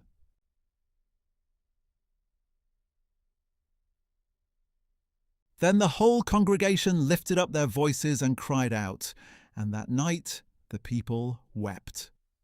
All the Israelites grumbled against Moses and Aaron, and the whole congregation said to them, "If only we had died in the land of Egypt, or if only we had died in this wilderness. Why is the Lord bringing us into this land to fall by the sword? Our wives and children will become plunder. Would it not be better for us to go back to Egypt?" So they said to one another, "Let us appoint a leader and return to Egypt." Then Moses and Aaron fell face down before the whole assembly of the congregation of Israel. Joshua son of Nun and Caleb son of Jephunneh, who were among those who had spied out the land, tore their clothes and said to the whole congregation of Israel, "The land we passed through and explored is an exceedingly good land. If the Lord delights in us, he will bring us into this land, a land flowing with milk and honey, and he will give it to us. Only do not rebel against the Lord, and do not be afraid of the people of the land, for they will be like bread for us. Their protection has been removed, and the Lord is with us. Do not be afraid of them." But the whole congregation threatened to stone Joshua and Caleb. Then the glory of the Lord appeared to all the Israelites at the tent of meeting. And the Lord said to Moses, "How long will this people treat me with contempt? How long will they refuse to believe in me despite all the signs I have performed among them? I will strike them with a plague and destroy them, and I will make you into a nation greater and mightier than they are."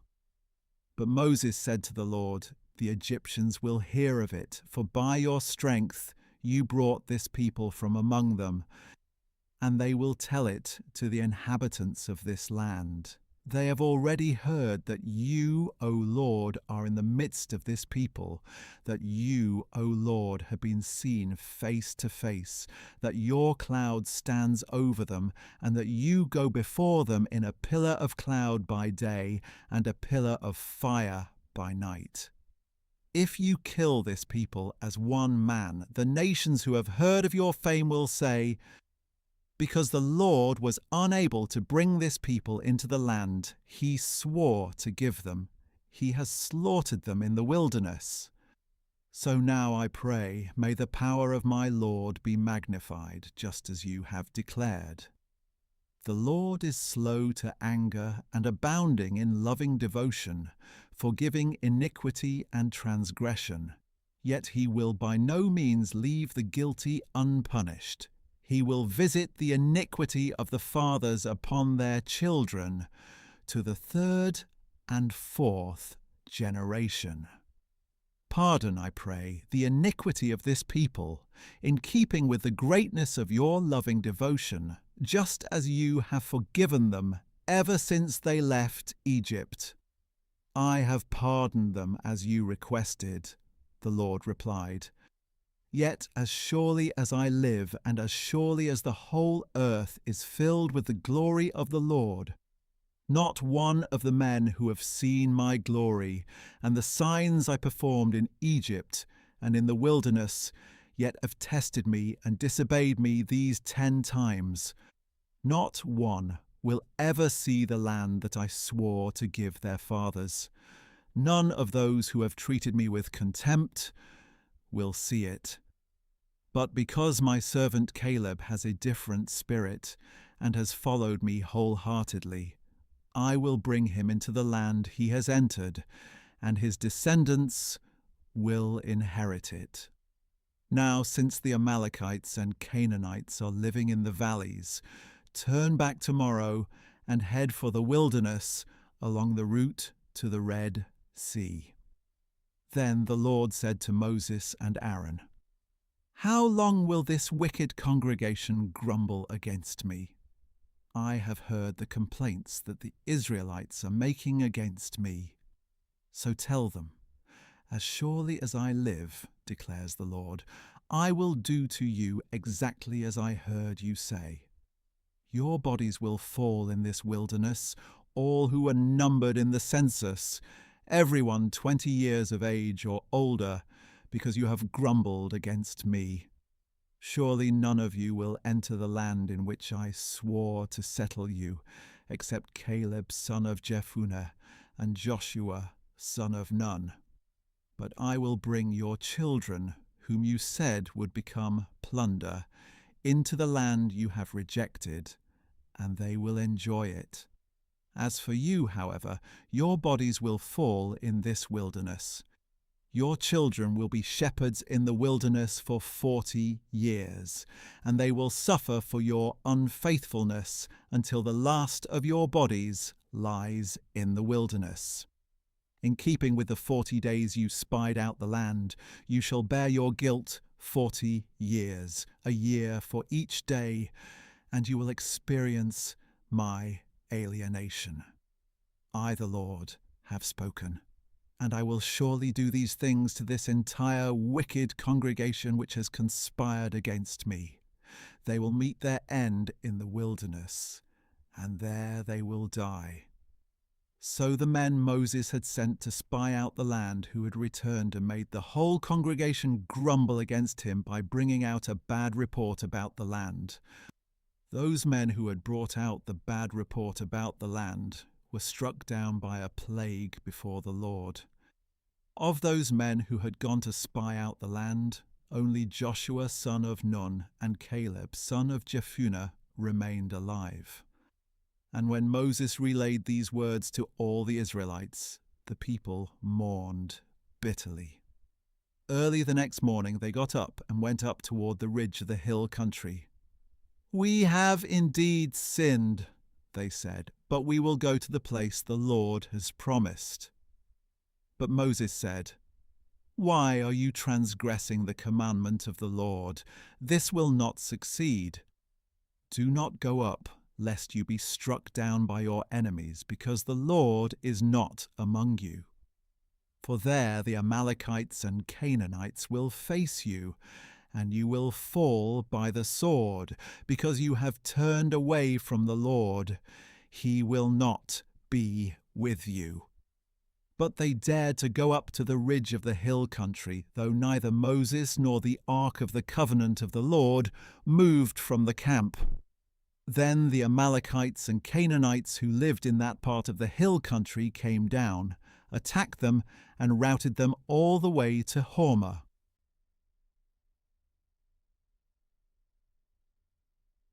Then the Lord said to Moses, "Speak to the Israelites and tell them, after you enter the land that I am giving you as a home, and you present a food offering to the Lord from the herd or flock to produce a pleasing aroma to the Lord, either a burnt offering or a sacrifice, for a special vow or free will offering, or appointed feast.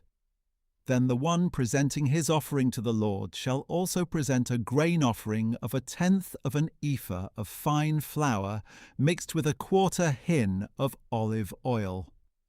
With the burnt offering or sacrifice of each lamb, you're to prepare 1/4 hin of wine as a drink offering. With a ram, you're to prepare a grain offering of 2/10 of an ephah of fine flour mixed with 1/3 of a hin of olive oil, and 1/3 of a hin of wine as a drink offering, a pleasing aroma to the Lord. When you prepare a young bull as a burnt offering or sacrifice to fulfill a vow or as a peace offering to the Lord, present with the bull a grain offering of 3/10 of an ephah of fine flour mixed with 1/2 a hin of olive oil. Also present 1/2 a hin of wine as a drink offering. It is a food offering, a pleasing aroma to the Lord. This is to be done for each bull, ram, lamb, or goat. This is how you must prepare each one, no matter how many. Everyone who is native-born shall prepare these things in this way when he presents a food offering as a pleasing aroma to the Lord. And for the generations to come, if a foreigner residing with you or someone else among you wants to prepare a food offering as a pleasing aroma to the Lord, he is to do exactly as you do. The assembly is to have the same statute both for you and for the foreign resident. It is a permanent statute for the generations to come. You and the foreigner shall be the same before the Lord. The same law and the same ordinance will apply both to you and to the foreigner residing with you." Then the Lord said to Moses, "Speak to the Israelites and tell them, when you enter the land to which I am bringing you, and you eat the food of the land, you shall lift up an offering to the Lord. From the first of your dough you are to lift up a cake as a contribution. Offer it just like an offering from the threshing floor. Throughout your generations you are to give the Lord an offering from the first of your dough. Now, if you stray unintentionally and do not obey all these commandments that the Lord has spoken to Moses, all that the Lord has commanded you through Moses, from the day the Lord gave them and continuing through the generations to come, and if it was done unintentionally without the knowledge of the congregation, then the whole congregation is to prepare one young bull as a burnt offering, a pleasing aroma to the Lord, with its grain offering and drink offering according to the regulation, and one male goat as a sin offering.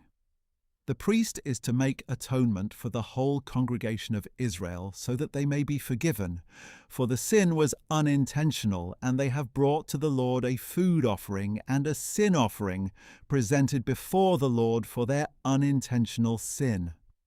Then the whole congregation of Israel and the foreigners residing among them will be forgiven, since it happened to all the people unintentionally. Also, if one person sins unintentionally, He is to present a year-old female goat as a sin offering. And the priest shall make atonement before the Lord on behalf of the person who erred by sinning unintentionally. And when atonement has been made for him, he will be forgiven. You shall have the same law for the one who acts in error, whether he is a native-born Israelite or a foreigner residing among you. But the person who sins defiantly, whether a native or foreigner, blasphemes the Lord. That person shall be cut off from among his people. He shall certainly be cut off because he has despised the word of the Lord and broken his commandment. His guilt remains on him. While the Israelites were in the wilderness, a man was found gathering wood on the Sabbath day. Those who found the man gathering wood brought him to Moses, Aaron, and the whole congregation. And because it had not been declared what should be done to him, they placed him in custody. And the Lord said to Moses, "The man must surely be put to death. The whole congregation is to stone him outside the camp." So the whole congregation took the man outside the camp and stoned him to death, as the Lord had commanded Moses.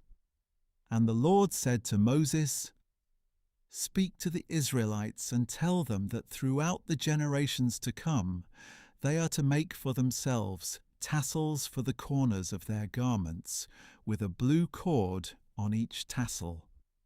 These will serve as tassels for you to look at, so that you may remember all the commandments of the Lord, that you may obey them and not prostitute yourselves by following your own heart and your own eyes. Then you will remember and obey all my commandments, and you will be holy to your God. I am the Lord your God, who brought you out of the land of Egypt to be your God. I am the Lord your God."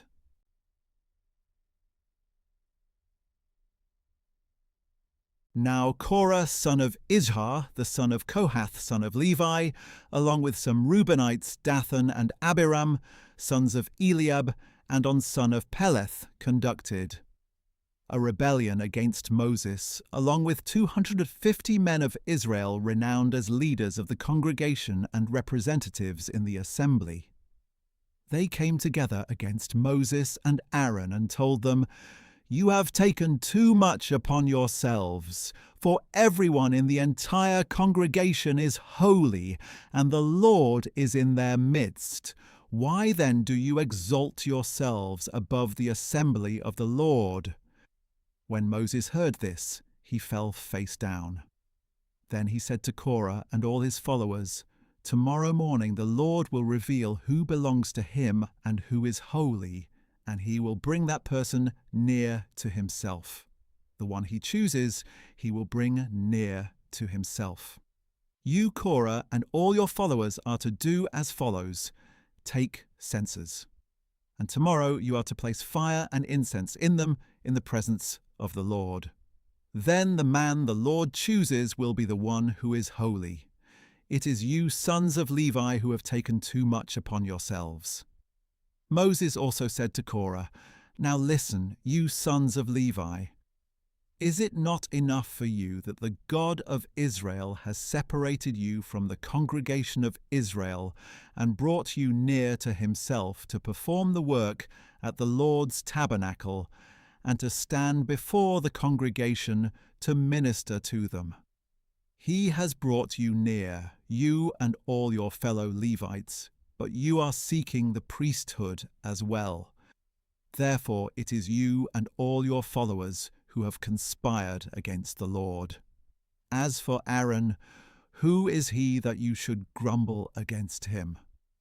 Then Moses summoned Dathan and Abiram, the sons of Eliab, but they said, "We will not come. Is it not enough that you have brought us up out of a land flowing with milk and honey to kill us in the wilderness? Must you also appoint yourself as ruler over us? Moreover, you have not brought us into a land flowing with milk and honey, or given us an inheritance of fields and vineyards. Will you gouge out the eyes of these men? No, we will not come." Then Moses became very angry and said to the Lord, "Do not regard their offering. I have not taken one donkey from them or mistreated a single one of them." And Moses said to Korah, "You and all your followers are to appear before the Lord tomorrow, you and they and Aaron. Each man is to take his censer, place incense in it, and present it before the Lord, 250 censers.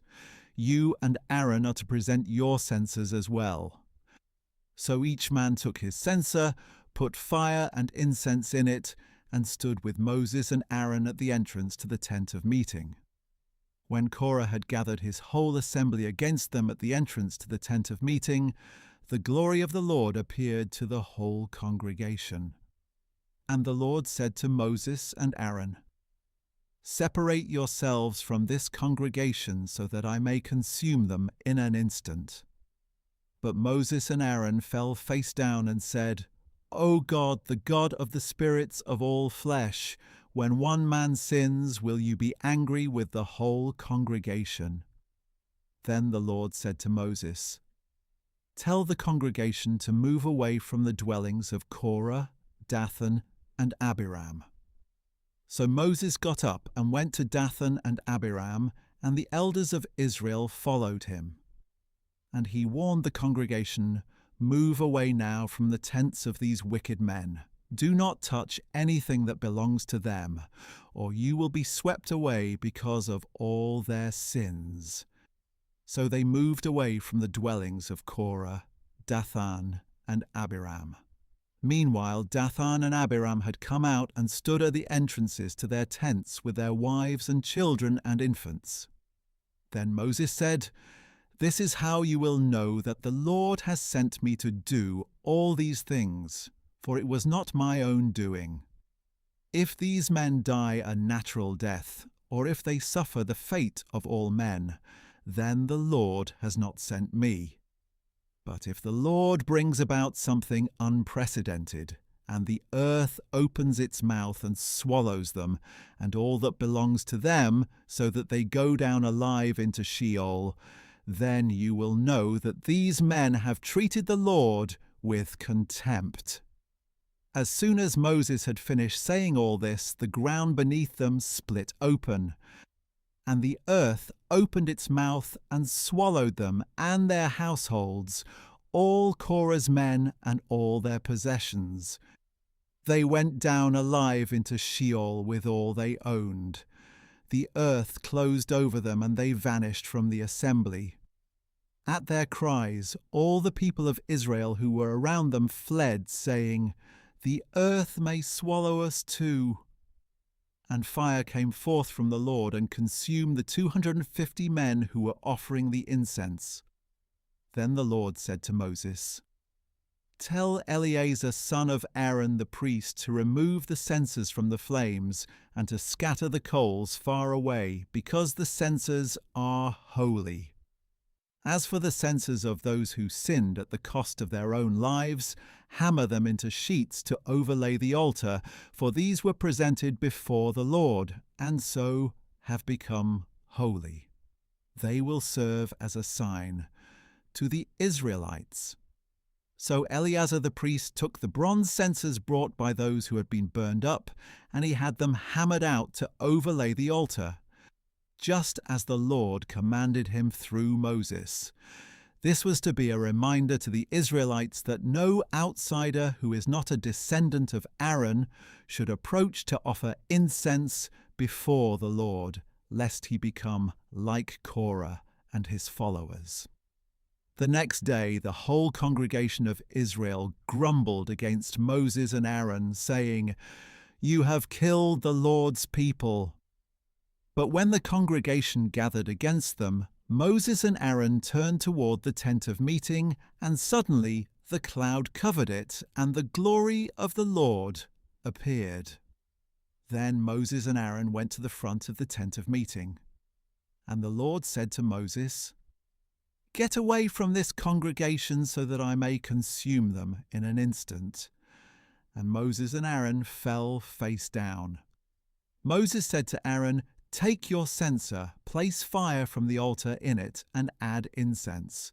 Go quickly to the congregation and make atonement for them, because wrath has come out from the Lord. The plague has begun." So Aaron took the censer as Moses had ordered and ran into the midst of the assembly. And seeing that the plague had begun among the people, he offered the incense and made atonement for the people. He stood between the living and the dead, and the plague was halted. But those who died from the plague numbered 14,700, in addition to those who had died on account of Korah. Then Aaron returned to Moses at the entrance to the tent of meeting, since the plague had been halted.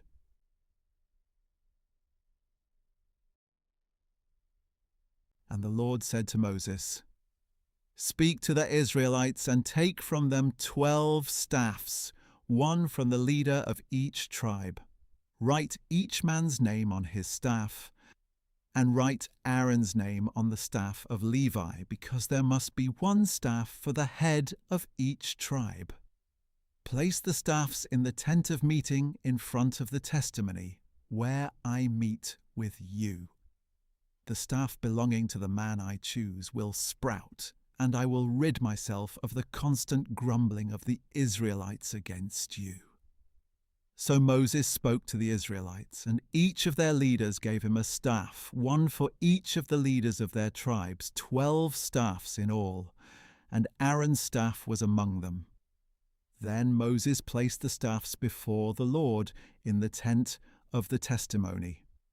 The next day Moses entered the tent of the testimony and saw that Aaron's staff, representing the house of Levi, had sprouted, put forth buds, blossomed, and produced almonds. Then Moses brought out all the staffs from the Lord's presence to all the Israelites. They saw them, and each man took his own staff. The Lord said to Moses, "Put Aaron's staff back in front of the testimony, to be kept as a sign for the rebellious, so that you may put an end to their grumbling against me, lest they die." So Moses did as the Lord had commanded him. Then the Israelites declared to Moses, "Look, we are perishing, we are lost, we are all lost. Anyone who comes near the tabernacle of the Lord will die. Are we all going to perish?"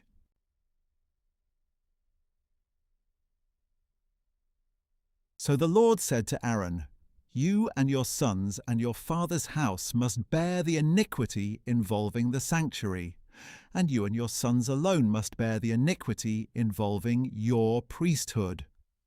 But bring with you also your brothers from the tribe of Levi, the tribe of your father, that they may join you and assist you and your sons before the tent of the testimony.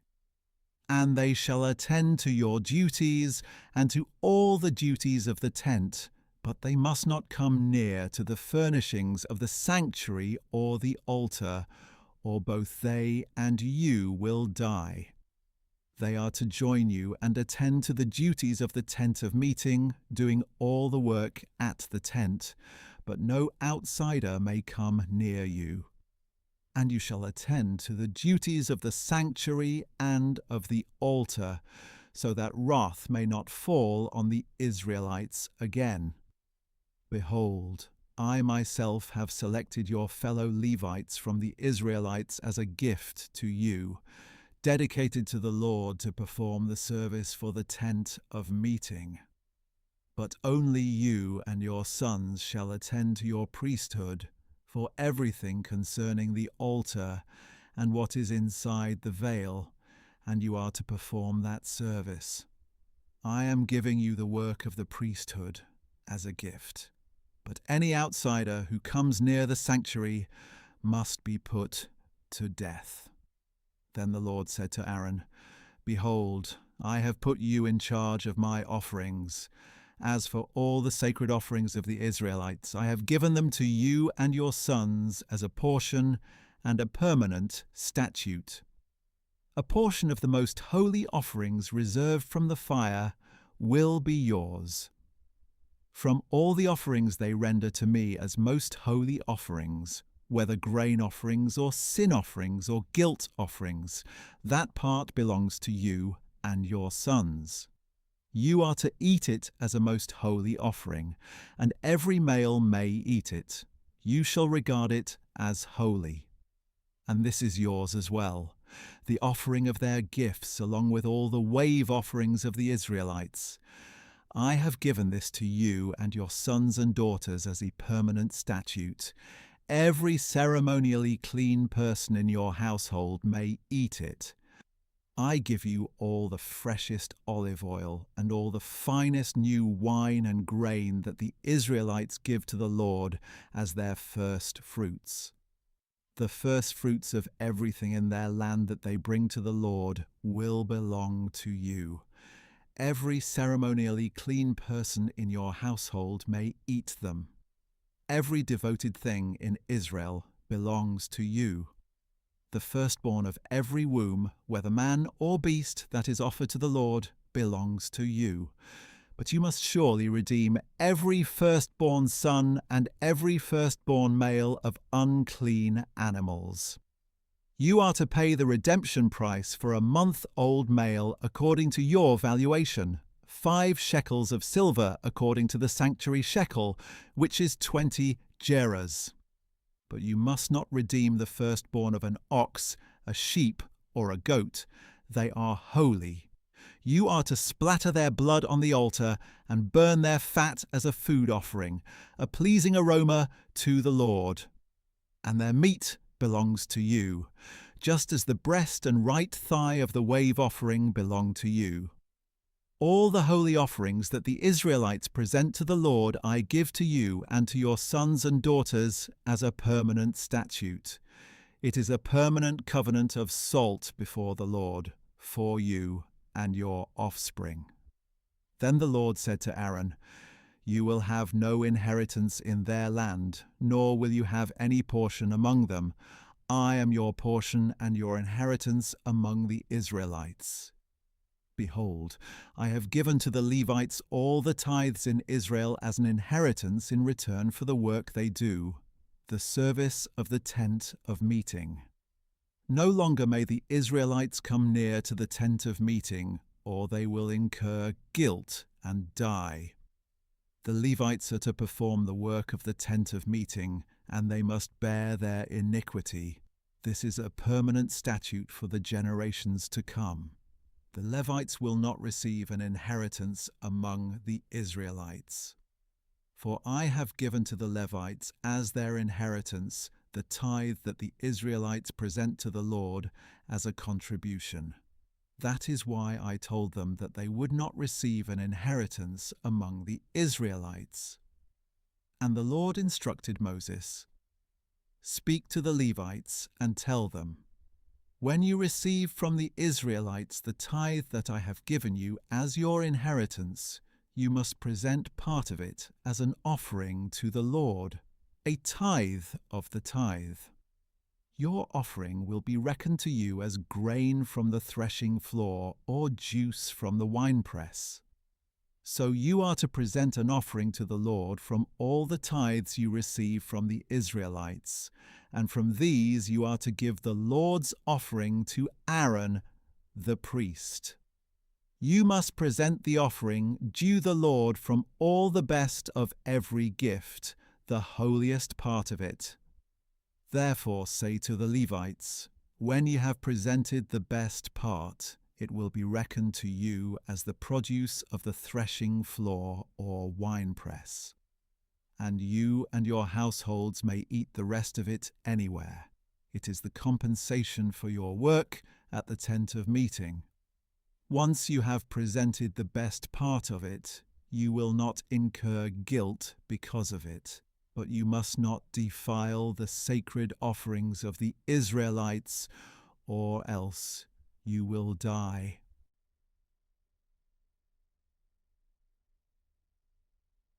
Then the Lord said to Moses and Aaron, This is the statute of the law that the Lord has commanded. Instruct the Israelites to bring you an unblemished red heifer that has no defect and has never been placed under a yoke.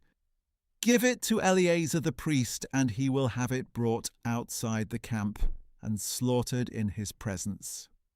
Eleazar the priest is to take some of its blood on his finger and sprinkle it 7 times toward the front of the tent of meeting. Then the heifer must be burned in his sight. Its hide, its flesh, and its blood are to be burned, along with its dung. The priest is to take cedar wood, hyssop, and scarlet wool, and throw them onto the burning heifer. Then the priest must wash his clothes and bathe his body in water.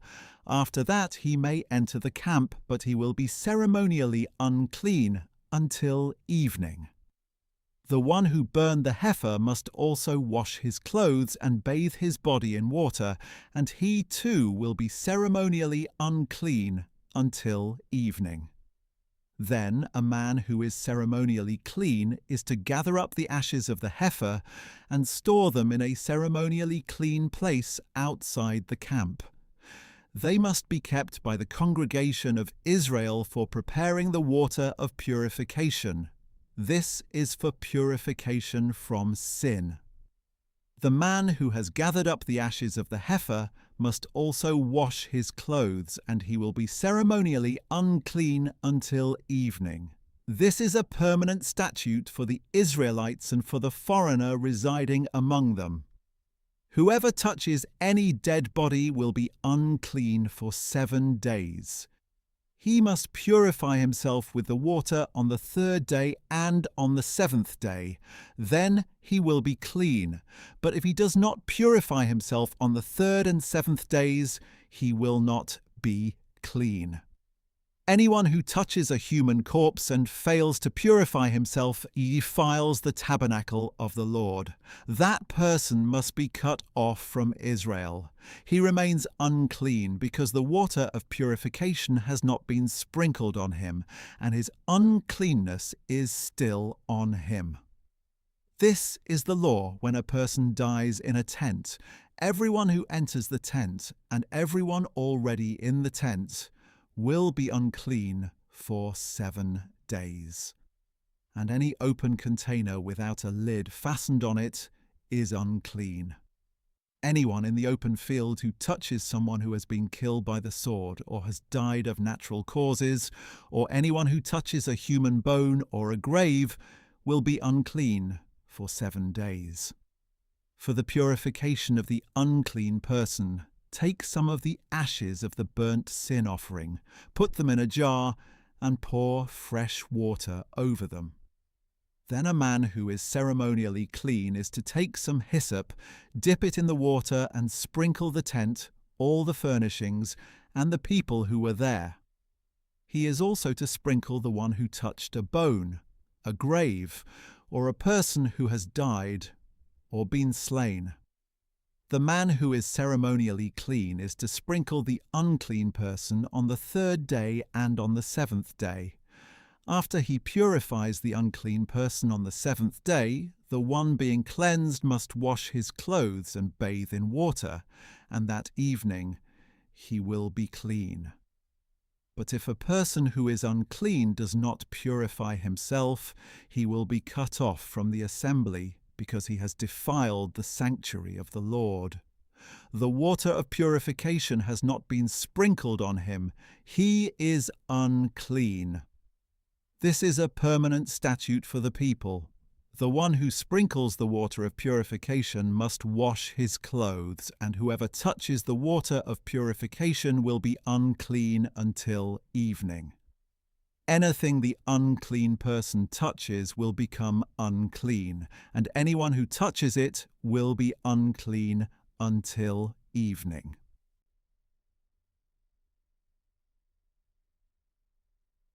In the 1st month, the whole congregation of Israel entered the wilderness of Zin and stayed in Kadesh. There Miriam died and was buried. Now there was no water for the congregation, so they gathered against Moses and Aaron.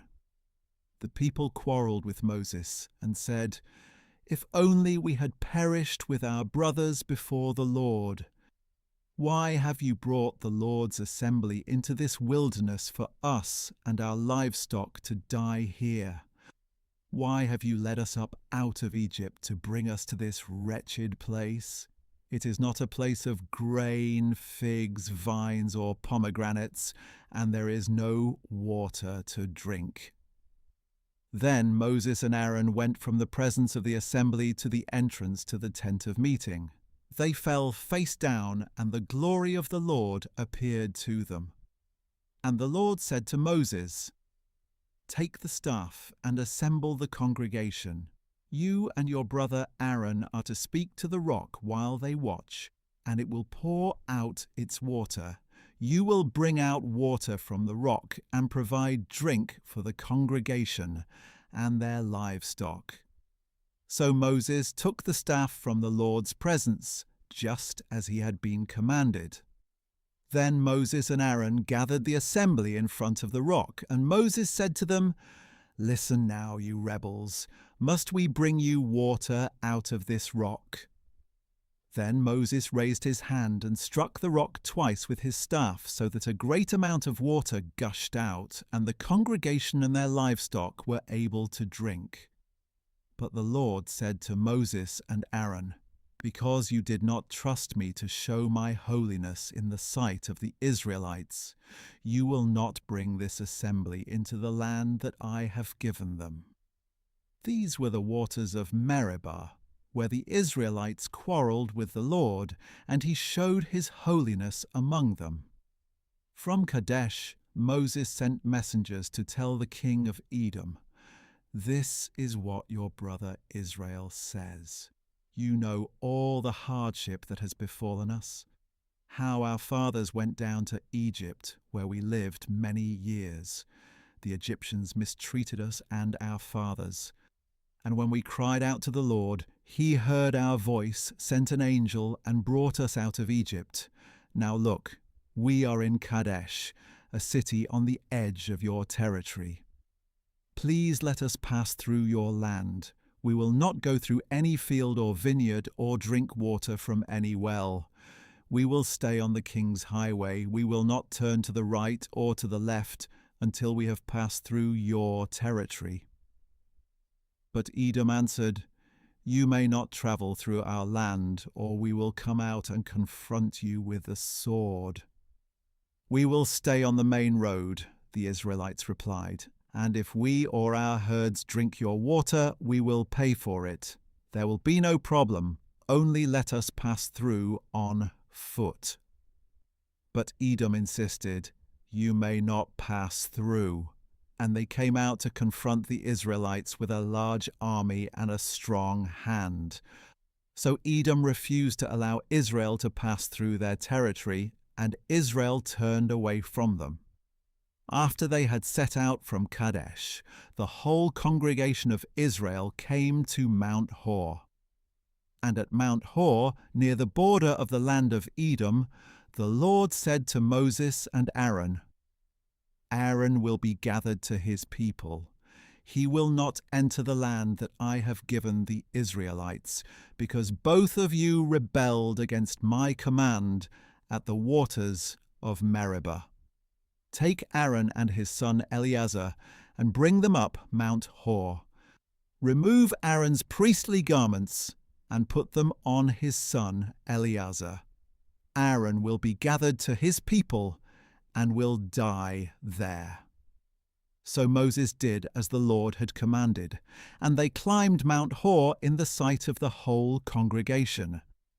After Moses had removed Aaron's garments and put them on his son Eleazar, Aaron died there on top of the mountain. Then Moses and Eleazar came down from the mountain. When the whole congregation saw that Aaron had died, the entire house of Israel mourned for him 30 days.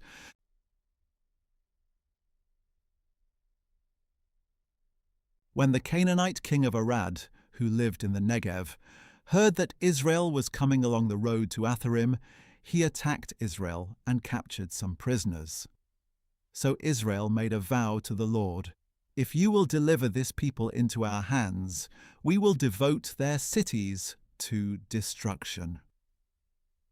And the Lord heard Israel's plea and delivered up the Canaanites. Israel devoted them and their cities to destruction, so they named the place Hormah. Then they set out from Mount Hor along the route to the Red Sea in order to bypass the land of Edom. But the people grew impatient on the journey and spoke against God and against Moses. "Why have you led us up out of Egypt to die in the wilderness? There is no bread or water, and we detest this wretched food." So the Lord sent venomous snakes among the people, and many of the Israelites were bitten and died. Then the people came to Moses and said, "We have sinned by speaking against the Lord and against you. Intercede with the Lord, so he will take the snakes away from us." So Moses interceded for the people. Then the Lord said to Moses, "Make a fiery serpent and mount it on a pole. When anyone who is bitten looks at it, he will live." So Moses made a bronze snake and mounted it on a pole. If anyone who was bitten looked at the bronze snake, he would live. Then the Israelites set out and camped at Oboth. They journeyed from Oboth and camped at Iye-Abarim in the wilderness opposite Moab to the east. From there they set out and camped in the valley of Zered. From there they moved on and camped on the other side of the Arnon, in the wilderness that extends into the Amorite territory. Now the Arnon is the border between the Moabites and the Amorites. Therefore it is stated in the book of the wars of the Lord, "Waheb in Suphah and the wadis of the Arnon, even the slopes of the wadis that extend to the site of Ar, and lie along the border of Moab." From there they went on to Beer, the well where the Lord said to Moses, "Gather the people so that I may give them water." Then Israel sang this song, "Spring up, O well, all of you sing to it." The princes dug the well, the nobles of the people hollowed it out with their scepters and with their staffs. From the wilderness the Israelites went on to Mattanah, and from Mattanah to Nahaliel, and from Nahaliel to Bamoth, and from Bamoth to the valley in Moab, where the top of Pisgah overlooks the wasteland.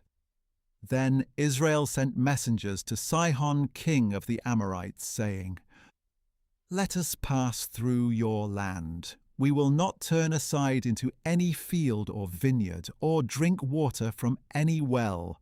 We will stay on the king's highway until we have passed through your territory." But Sihon wouldn't let Israel pass through his territory.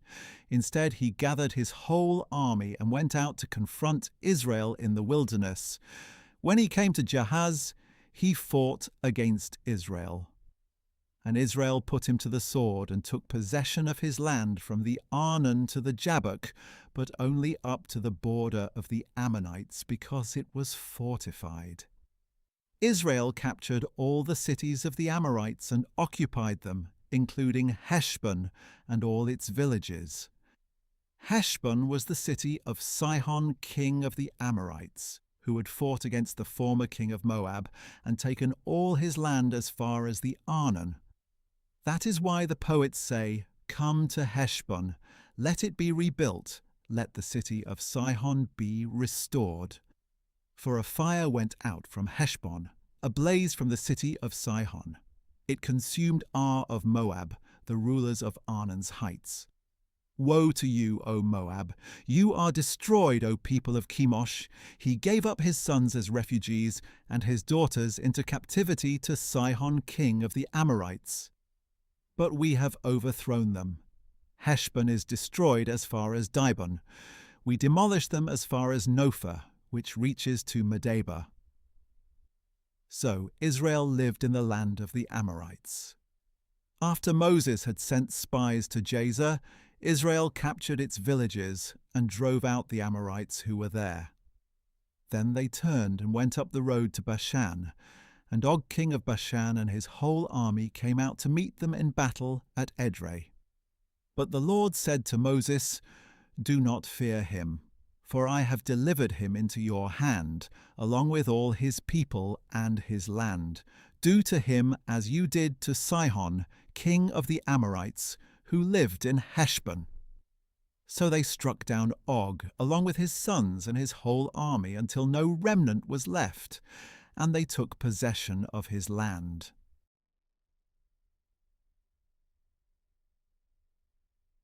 Then the Israelites travelled on and camped in the plains of Moab near the Jordan, across from Jericho. Now Balak son of Zippor saw all that Israel had done to the Amorites. And Moab was terrified of the people because they were numerous. Indeed, Moab dreaded the Israelites. So the Moabites said to the elders of Midian, "This horde will devour everything around us, as an ox licks up the grass of the field." Since Balak son of Zippor was king of Moab at that time, he sent messengers to summon Balaam son of Beer at Pethah, which is by the Euphrates in the land of his people.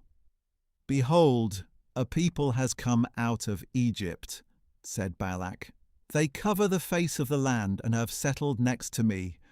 So please come now and put a curse on this people, because they are too mighty for me. Perhaps I may be able to defeat them and drive them out of the land, for I know that those you bless are blessed, and those you curse are cursed."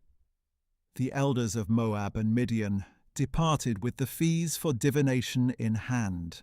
They came to Balaam and relayed to him the words of Balak. "Spend the night here," Balaam replied, "and I will give you the answer that the Lord speaks to me." So the princes of Moab stayed with Balaam. Then God came to Balaam and asked, "Who are these men with you?" And Balaam said to God, "Balak son of Zippor, king of Moab, sent me this message. Behold, a people has come out of Egypt, and they cover the face of the land. Now come and put a curse on them for me. Perhaps I may be able to fight against them and drive them away." But God said to Balaam, "Do not go with them. You are not to curse this people, for they are blessed." So Balaam got up the next morning and said to Balak's princes, "Go back to your homeland, because the Lord has refused to let me go with you." And the princes of Moab arose, returned to Balak, and said, "Balaam refused to come with us." Then Balak sent other princes, more numerous and more distinguished than the first messengers. They came to Balaam and said, "This is what Balak son of Zippor says. Please let nothing hinder you from coming to me, for I will honor you richly and do whatever you say. So please come and put a curse on this people for me." But Balaam replied to the servants of Balak, "If Balak were to give me his house full of silver and gold, I could not do anything small or great to go beyond the command of the Lord my God. So now please stay here overnight as the others did, that I may find out what else the Lord has to tell me." That night God came to Balaam and said, "Since these men have come to summon you, get up and go with them, but you must only do what I tell you." So in the morning, Balaam got up, saddled his donkey, and went with the princes of Moab. Then God's anger was kindled because Balaam was going along, and the angel of the Lord stood in the road to oppose him. Balaam was riding his donkey, and his 2 servants were with him. When the donkey saw the angel of the Lord standing in the road with a drawn sword in his hand, she turned off the path and went into a field. So Balaam beat her to return her to the path. Then the angel of the Lord stood in a narrow passage between 2 vineyards with walls on either side. And the donkey saw the angel of the Lord and pressed herself against the wall, crushing Balaam's foot against it, so he beat her once again. And the angel of the Lord moved on ahead and stood in a narrow place where there was no room to turn to the right or left. When the donkey saw the angel of the Lord, she lay down under Balaam, and he became furious and beat her with his staff. Then the Lord opened the donkey's mouth, and she said to Balaam, "What have I done to you that you have beaten me these 3 times?" Balaam answered the donkey, "You have made a fool of me. If I had a sword in my hand, I would kill you right now." But the donkey said to Balaam, "Am I not the donkey you have ridden all your life until today? Have I ever treated you this way before?" "No," he replied. Then the Lord opened Balaam's eyes, and he saw the angel of the Lord standing in the road with a drawn sword in his hand, and Balaam bowed low and fell face down. The angel of the Lord asked him, "Why have you beaten your donkey these 3 times? Behold, I have come out to oppose you because your way is perverse before me. The donkey saw me and turned away from me these 3 times. If she had not turned away, then by now I would surely have killed you and let her live." "I have sinned," Balaam said to the angel of the Lord, "for I did not realize that you were standing in the road to confront me. And now, if this is displeasing in your sight, I will go back home." But the angel of the Lord said to Balaam, "Go with the men, but you are to speak only what I tell you." So Balaam went with the princes of Balak. When Balak heard that Balaam was coming, he went out to meet him at the Moabite city on the Arnon border, at the edge of his territory. And he said to Balaam, "Did I not send you an urgent summons? Why did you not come to me? Am I really not able to reward you richly?" "See, I have come to you," Balaam replied, "but can I say just anything? I must speak only the word that God puts in my mouth." So Balaam accompanied Balak, and they came to Kiriath Huzoth. Balak sacrificed cattle and sheep, and he gave portions to Balaam and the princes who were with him. The next morning, Balak took Balaam and brought him up to Bamoth Baal. From there he could see the outskirts of the camp of the people.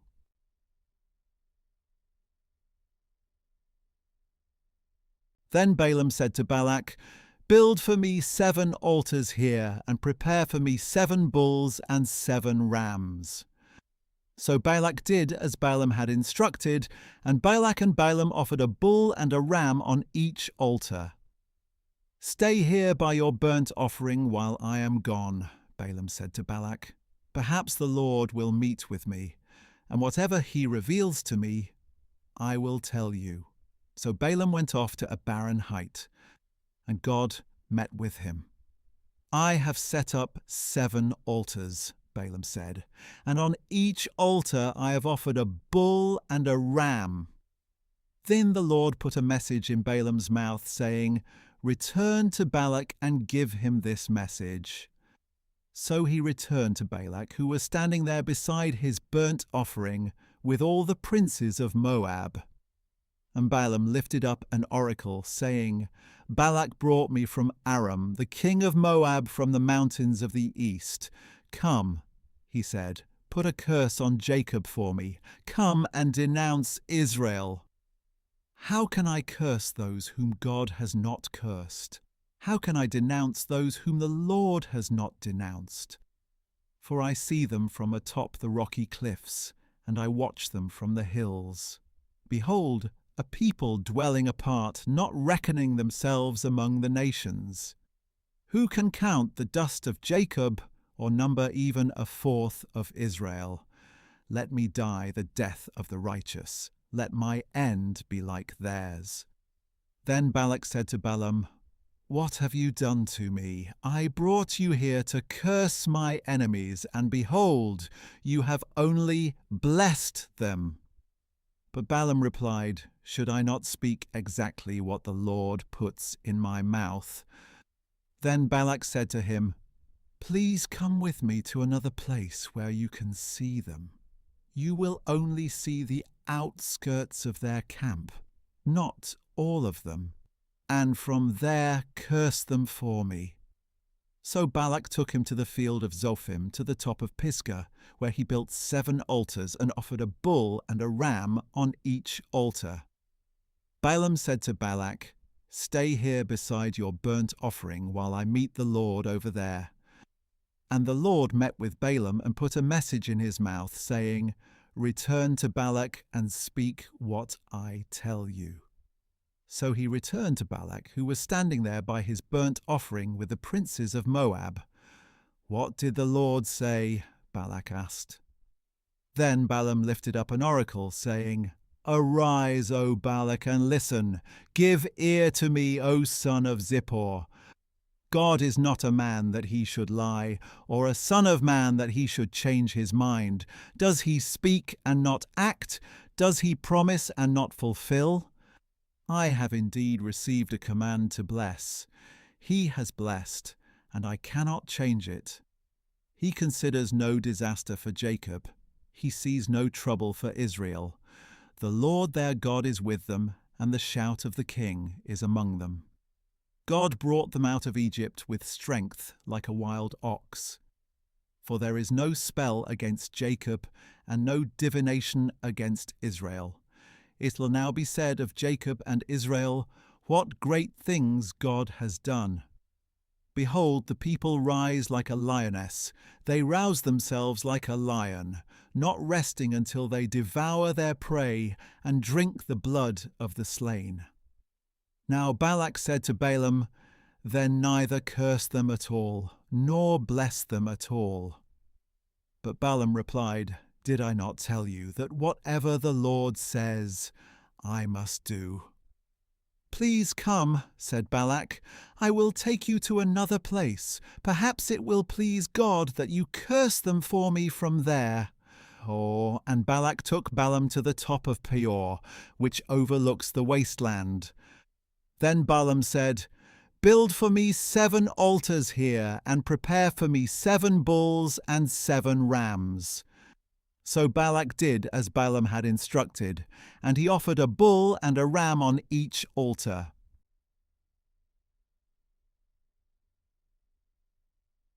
And when Balaam saw that it pleased the Lord to bless Israel, he did not seek omens as on previous occasions, but he turned his face toward the wilderness. When Balaam looked up and saw Israel encamped tribe by tribe, the Spirit of God came upon him. And he lifted up an oracle, saying, "This is the prophecy of Balaam son of Beor, the prophecy of a man whose eyes are open, the prophecy of one who hears the words of God, who sees a vision from the Almighty, who bows down with eyes wide open. How lovely are your tents, O Jacob, your dwellings, O Israel. They spread out like palm groves, like gardens beside a stream, like aloes the Lord has planted, like cedars beside the waters. Water will flow from his buckets, and his seed will have abundant water. His king will be greater than Agag, and his kingdom will be exalted. God brought him out of Egypt with strength like a wild ox, to devour hostile nations and crush their bones, to pierce them with arrows. He crouches, he lies down like a lion, like a lioness. Who dares to rouse him? Blessed are those who bless you, and cursed are those who curse you." Then Balak's anger burned against Balaam, and he struck his hands together and said to Balaam, "I summoned you to curse my enemies, but behold, you have persisted in blessing them these 3 times. Therefore flee at once to your home. I said I would reward you richly, but instead the Lord has denied your reward."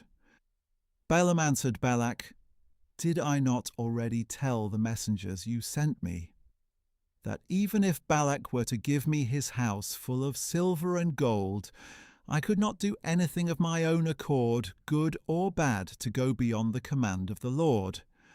I must speak whatever the Lord says." Now I am going back to my people. But come, let me warn you what this people will do to your people in the days to come."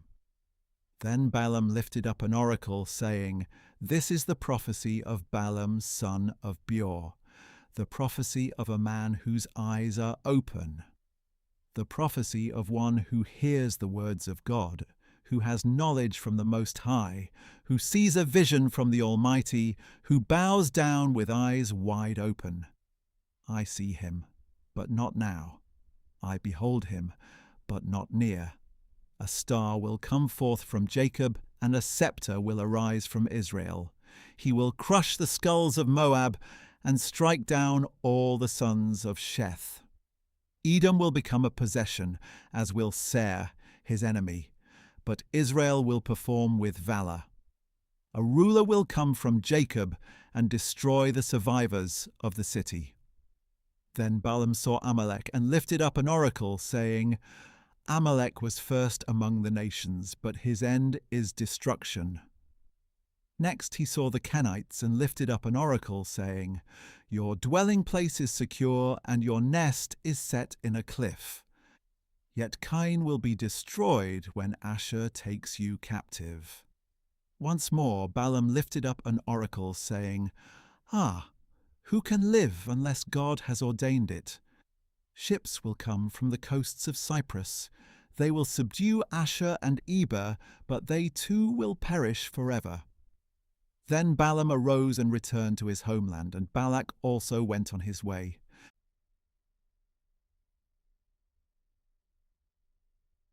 While Israel was staying in Shittim, the men began to indulge in sexual immorality with the daughters of Moab, who also invited them to the sacrifices for their gods, and the people ate and bowed down to these gods. So Israel joined in worshipping Baal of Peor, and the anger of the Lord burned against them.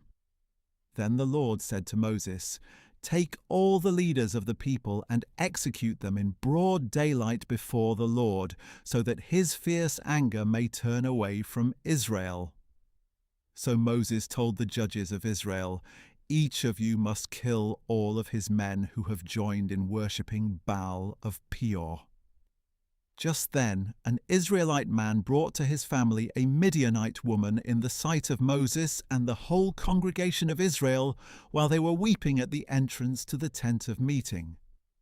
On seeing this, Phinehas son of Eleazar, the son of Aaron the priest, got up from the assembly, took a spear in his hand, followed the Israelite into his tent, and drove the spear through both of them, through the Israelite and on through the belly of the woman.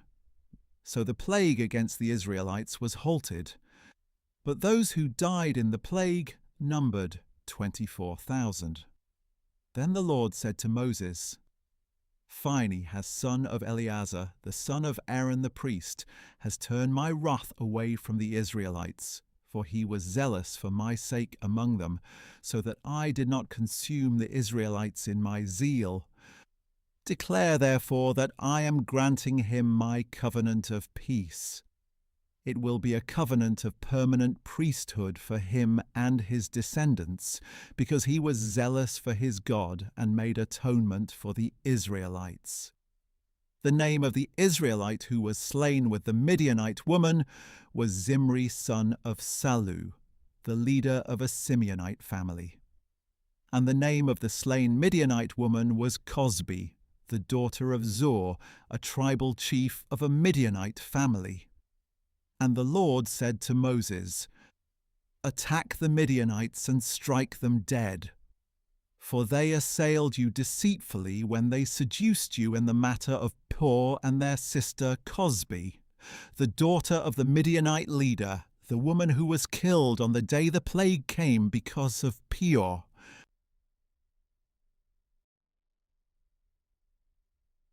After the plague had ended, the Lord said to Moses and Eleazar, son of Aaron the priest, "Take a census of the whole congregation of Israel by the houses of their fathers, all those 20 years of age or older who can serve in the army of Israel." So on the plains of Moab by the Jordan, across from Jericho, Moses and Eleazar the priest issued the instruction, "Take a census of the men 20 years of age or older, as the Lord has commanded Moses." And these were the Israelites who came out of the land of Egypt. Reuben was the firstborn of Israel.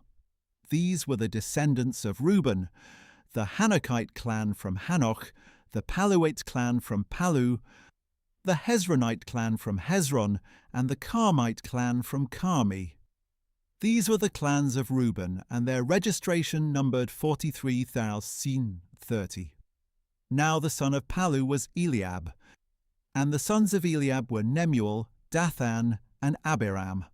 It was Dathan and Abiram, chosen by the congregation, who rebelled against Moses and Aaron, with the followers of Korah who rebelled against the Lord.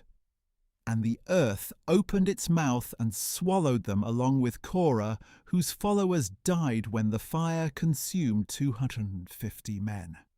They serve as a warning sign. However, the line of Korah did not die out. These were the descendants of Simeon by their clans: the Nemuelite clan from Nemuel, the Jaminite clan from Jamin, the Jachinite clan from Jachin, the Zerahite clan from Zerah, and the Shaulite clan from Shaul. These were the clans of Simeon, and there were 22,200 men. These were the descendants of Gad by their clans: the Zephonite clan from Zephon, the Haggite clan from Haggi, the Shunite clan from Shuni, the Oznite clan from Ozni, the Erite clan from Eri, the Arodite clan from Arod, and the Arelite clan from Areli. These were the clans of Gad, and their registration numbered 40,500. The sons of Judah were Er and Onan, but they died in the land of Canaan. These were the descendants of Judah by their clans: the Shelonite clan from Shelah, the Perizzite clan from Perez, and the Zerahite clan from Zerah. And these were the descendants of Perez: the Hezronite clan from Hezron, and the Hamelite clan from Hamel. These were the clans of Judah, and their registration numbered 70,500. These were the descendants of Issachar by their clans: the Tolata clan from Tola, the Punite clan from Puva, the Jashubite clan from Jashub, and the Shimronite clan from Shimron.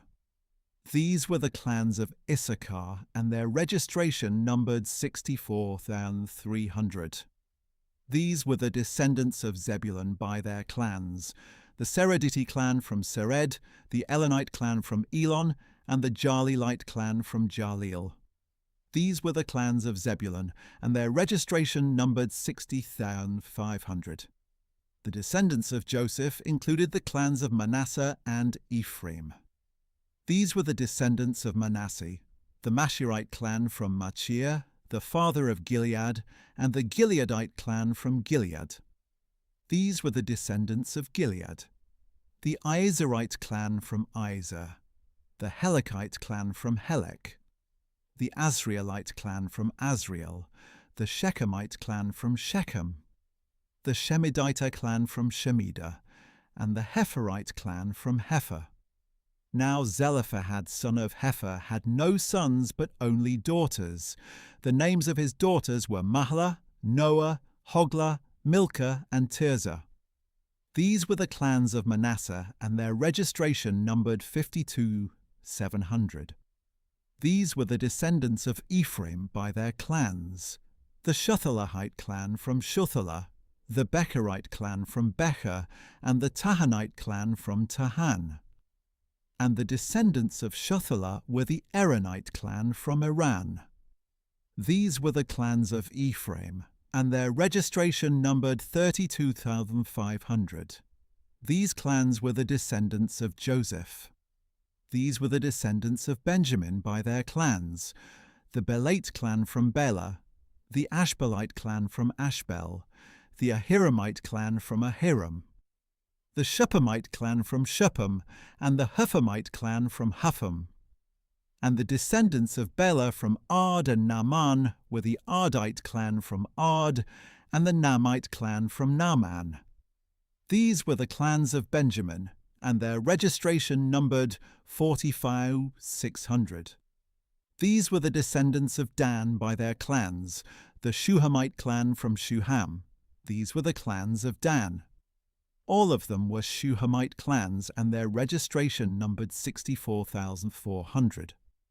These were the descendants of Asher by their clans, the Imnite clan from Imnah, the Ishvite clan from Ishvi, and the Berite clan from Beriah. And these were the descendants of Beriah, the Heberite clan from Heber, and the Malchielite clan from Malchiel. And the name of Asher's daughter was Sarah. These were the clans of Asher, and their registration numbered 53,400. These were the descendants of Naphtali by their clans, the Jazilite clan from Jazeel, the Gunite clan from Guni, the Jezerite clan from Jezer, and the Shilamite clan from Shillam.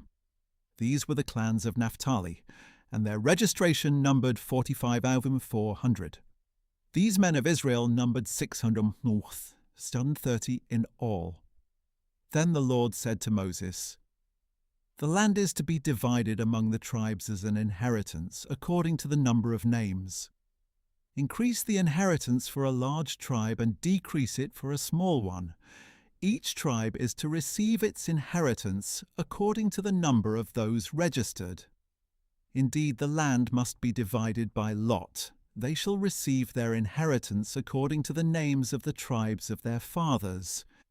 Each inheritance is to be divided by lot among the larger and smaller tribes." Now these were the Levites numbered by their clans: the Gershonite clan from Gershon, the Kohathite clan from Kohath, and the Merarite clan from Merari. These were the families of the Levites: the Libnite clan, the Hebronite clan, the Malite clan, the Mushite clan, and the Korahite clan. Now Kohath was the father of Amram, and Amram's wife was named Jochebed. She was also a daughter of Levi, born to Levi in Egypt. To Amram she bore Aaron, Moses, and their sister Miriam. Nadab, Abihu, Eleazar, and Ithamar were born to Aaron. But Nadab and Abihu died when they offered unauthorized fire before the Lord. The registration of the Levites totaled 23,000, every male a month old or more. They were not numbered among the other Israelites because no inheritance was given to them among the Israelites. These were the ones numbered by Moses and Eleazar the priest when they counted the Israelites on the plains of Moab by the Jordan, across from Jericho. Among all these, however, there was not one who had been numbered by Moses and Aaron the priest when they counted the Israelites in the wilderness of Sinai. For the Lord had told them that they would surely die in the wilderness. Not one was left except Caleb son of Jephunneh and Joshua son of Nun.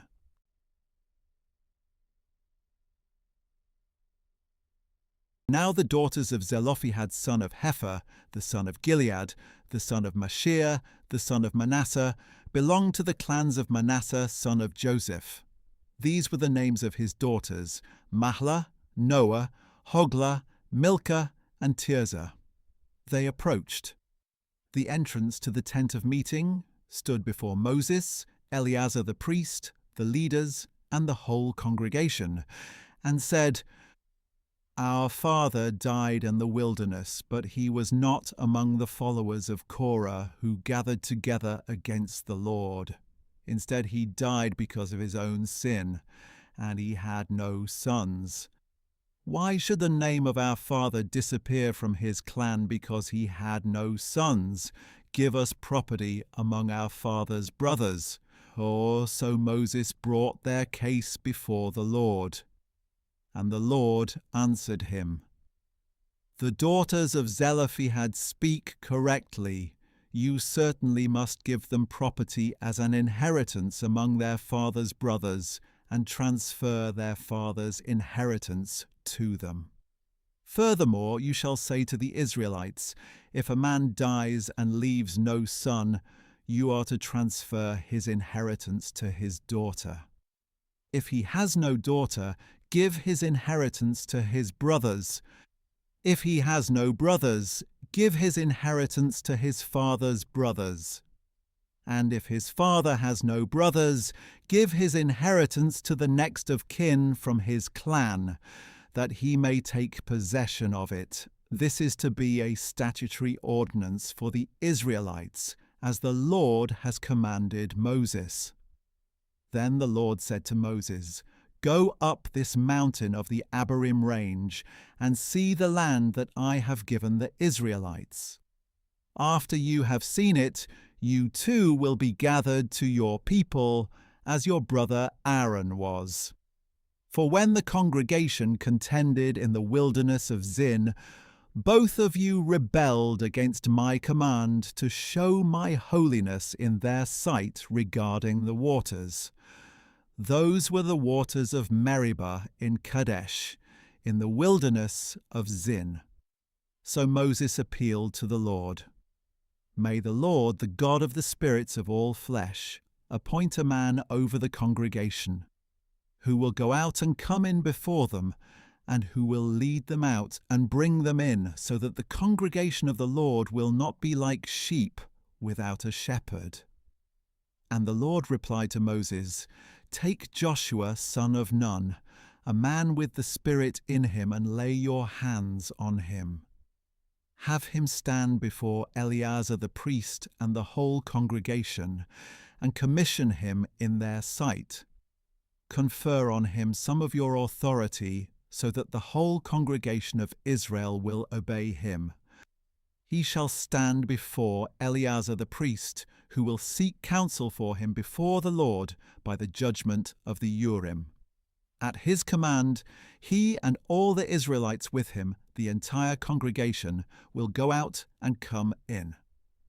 Moses did as the Lord had commanded him. He took Joshua, had him stand before Eleazar the priest and the whole congregation, and laid his hands on him and commissioned him as the Lord had instructed through Moses.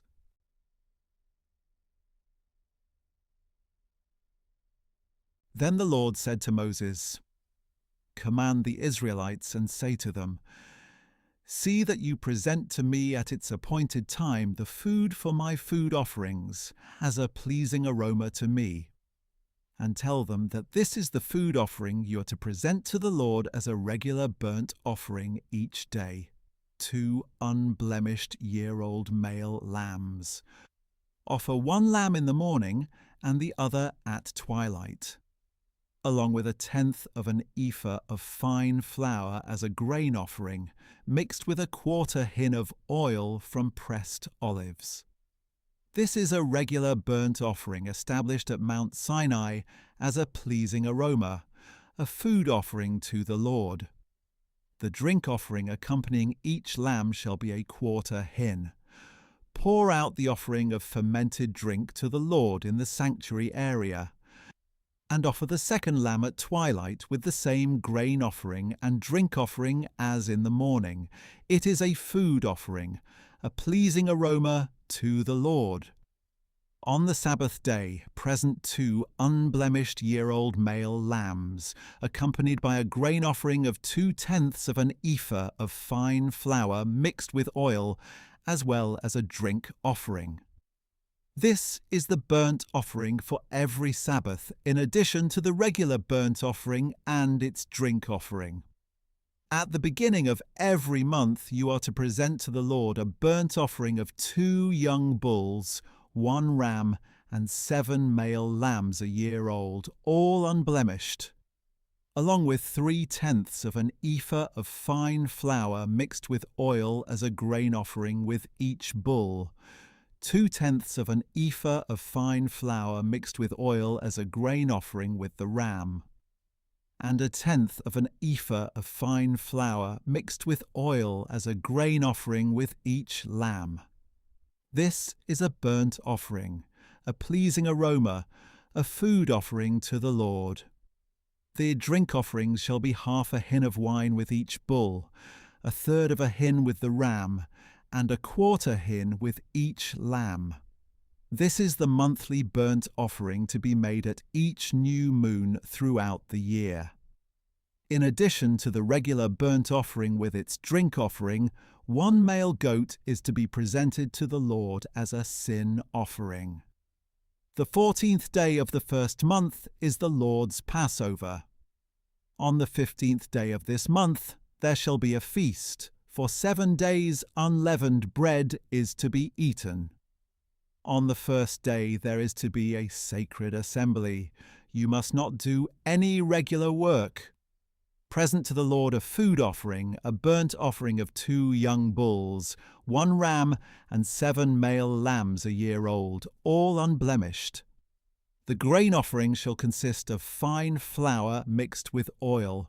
Offer 3/10 of an ephah with each bull, 2/10 of an ephah with the ram, and 1/10 of an ephah with each of the 7 lambs.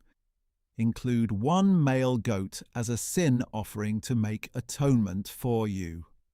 You are to present these in addition to the regular morning burnt offering. Offer the same food each day for 7 days as a food offering, a pleasing aroma to the Lord. It is to be offered with its drink offering and the regular burnt offering. On the 7th day you shall hold a sacred assembly. You must not do any regular work. On the day of first fruits, when you present an offering of new grain to the Lord during the Feast of Weeks, you are to hold a sacred assembly. You must not do any regular work. Present a burnt offering of 2 young bulls, 1 ram, and 7 male lambs a year old as a pleasing aroma to the Lord, together with their grain offerings of fine flour mixed with oil, 3/10 of an ephah with each bull, 2/10 of an ephah with the ram, and 1/10 of an ephah with each of the 7 lambs. Include 1 male goat to make atonement for you. Offer them with their drink offerings in addition to the regular burnt offering and its grain offering. The animals must be unblemished.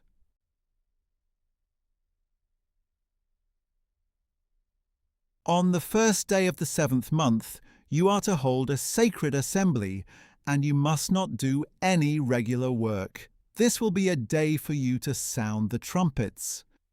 As a pleasing aroma to the Lord, you are to present a burnt offering of 1 young bull, 1 ram, and 7 male lambs a year old, all unblemished, together with their grain offerings of fine flour mixed with oil, 3/10 of an ephah with the bull, 2/10 of an ephah with the ram, and 1/10 of an ephah with each of the 7 male lambs. Include 1 male goat as a sin offering to make atonement for you. These are in addition to the monthly and daily burnt offerings with their prescribed grain offerings and drink offerings. They are a pleasing aroma, a food offering to the Lord. On the 10th day of this 7th month, you are to hold a sacred assembly, and you shall humble yourselves. You must not do any work. Present as a pleasing aroma to the Lord, a burnt offering of 1 young bull, 1 ram, and 7 male lambs a year old, all unblemished, together with their grain offerings of fine flour mixed with oil, 3/10 of an ephah with the bull, 2/10 of an ephah with the ram, and 1/10 of an ephah with each of the 7 lambs. Include 1 male goat for a sin offering, in addition to the sin offering of atonement and the regular burnt offering with its grain offering and drink offerings. On the 15th day of the 7th month, you are to hold a sacred assembly. You must not do any regular work, and you shall observe a feast to the Lord for 7 days. As a pleasing aroma to the Lord, you're to present a food offering, a burnt offering of 13 young bulls, 2 rams, and 14 male lambs a year old, all unblemished. along with a grain offering of 3/10 of an ephah of fine flour, mixed with oil with each of the 13 bulls, 2/10 of an ephah with each of the 2 rams, and 1/10 of an ephah with each of the 14 lambs. Include 1 male goat as a sin offering in addition to the regular burnt offering with its grain offering and drink offering. On the second day, you're to present 12 young bulls, 2 rams and 14 male lambs a year old, all unblemished, along with the grain and drink offerings for the bulls, rams and lambs, according to the number prescribed. Include 1 male goat as a sin offering, in addition to the regular burnt offering with its grain offering and drink offering. On the third day, you are to present 11 bulls, 2 rams, and 14 male lambs a year old, all unblemished, along with the grain and drink offerings for the bulls, rams, and lambs, according to the number prescribed. Include 1 male goat as a sin offering, in addition to the regular burnt offering with its grain offering and drink offering. On the fourth day, you are to present 10 bulls, 2 rams, and 14 male lambs a year old, all unblemished, along with the grain and drink offerings for the bulls, rams, and lambs, according to the number prescribed. Include 1 male goat as a sin offering, in addition to the regular burnt offering with its grain offering and drink offering. On the fifth day, you're to present 9 bulls, 2 rams, and 14 male lambs a year old, all unblemished, along with the grain and drink offerings for the bulls, rams, and lambs, according to the number prescribed. Include 1 male goat as a sin offering, in addition to the regular burnt offering with its grain offering and drink offering. On the sixth day, you are to present 8 bulls, 2 rams, and 14 male lambs a year old, all unblemished, along with the grain and drink offerings for the bulls, rams, and lambs, according to the number prescribed. Include 1 male goat as a sin offering, in addition to the regular burnt offering with its grain offering and drink offering. On the seventh day, you are to present 7 bulls, 2 rams, and 14 male lambs a year old, all unblemished, along with the grain and drink offerings for the bulls, rams, and lambs, according to the number prescribed. Include 1 male goat as a sin offering, in addition to the regular burnt offering with its grain offering and drink offering. On the 8th day you are to hold a solemn assembly. You must not do any regular work. As a pleasing aroma to the Lord, you're to present a food offering, a burnt offering of 1 bull, 1 ram, and 7 male lambs a year old, all unblemished, along with the grain and drink offerings for the bulls, rams, and lambs, according to the number prescribed. Include 1 male goat as a sin offering, in addition to the regular burnt offering with its grain offering and drink offering. You are to present these offerings to the Lord at your appointed times, in addition to your vow and free will offerings, whether burnt offerings, grain offerings, drink offerings, or peace offerings. So Moses spoke all this to the Israelites just as the Lord had commanded him.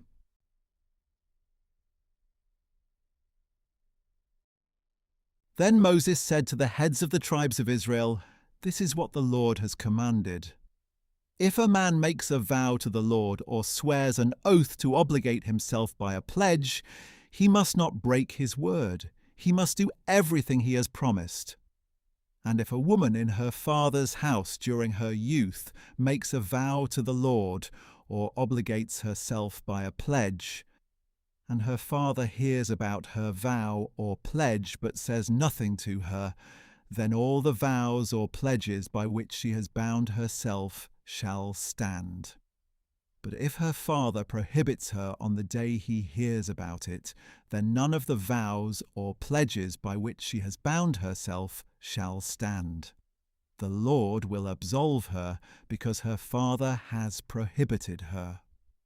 If a woman marries while under a vow or rash promise by which she has bound herself, and her husband hears of it but says nothing to her on that day, then the vows or pledges by which she has bound herself shall stand. But if her husband prohibits her when he hears of it, he nullifies the vow that binds her or the rash promise she has made, and the Lord will absolve her.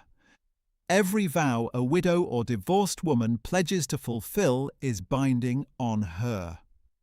If a woman in her husband's house has made a vow or put herself under an obligation with an oath, and her husband hears of it but says nothing to her and does not prohibit her, then all the vows or pledges by which she has bound herself shall stand. But if her husband nullifies them on the day he hears of them, then nothing that came from her lips, whether her vows or pledges, shall stand. Her husband has nullified them, and the Lord will absolve her. Her husband may confirm or nullify any vow or any sworn pledge to deny herself. But if her husband says nothing to her from day to day, then he confirms all the vows and pledges that bind her. He has confirmed them because he said nothing to her on the day he heard about them. But if he nullifies them after he hears of them, then he will bear her iniquity. These are the statutes that the Lord commanded Moses concerning the relationship between a man and his wife, and between a father and a young daughter still in his home.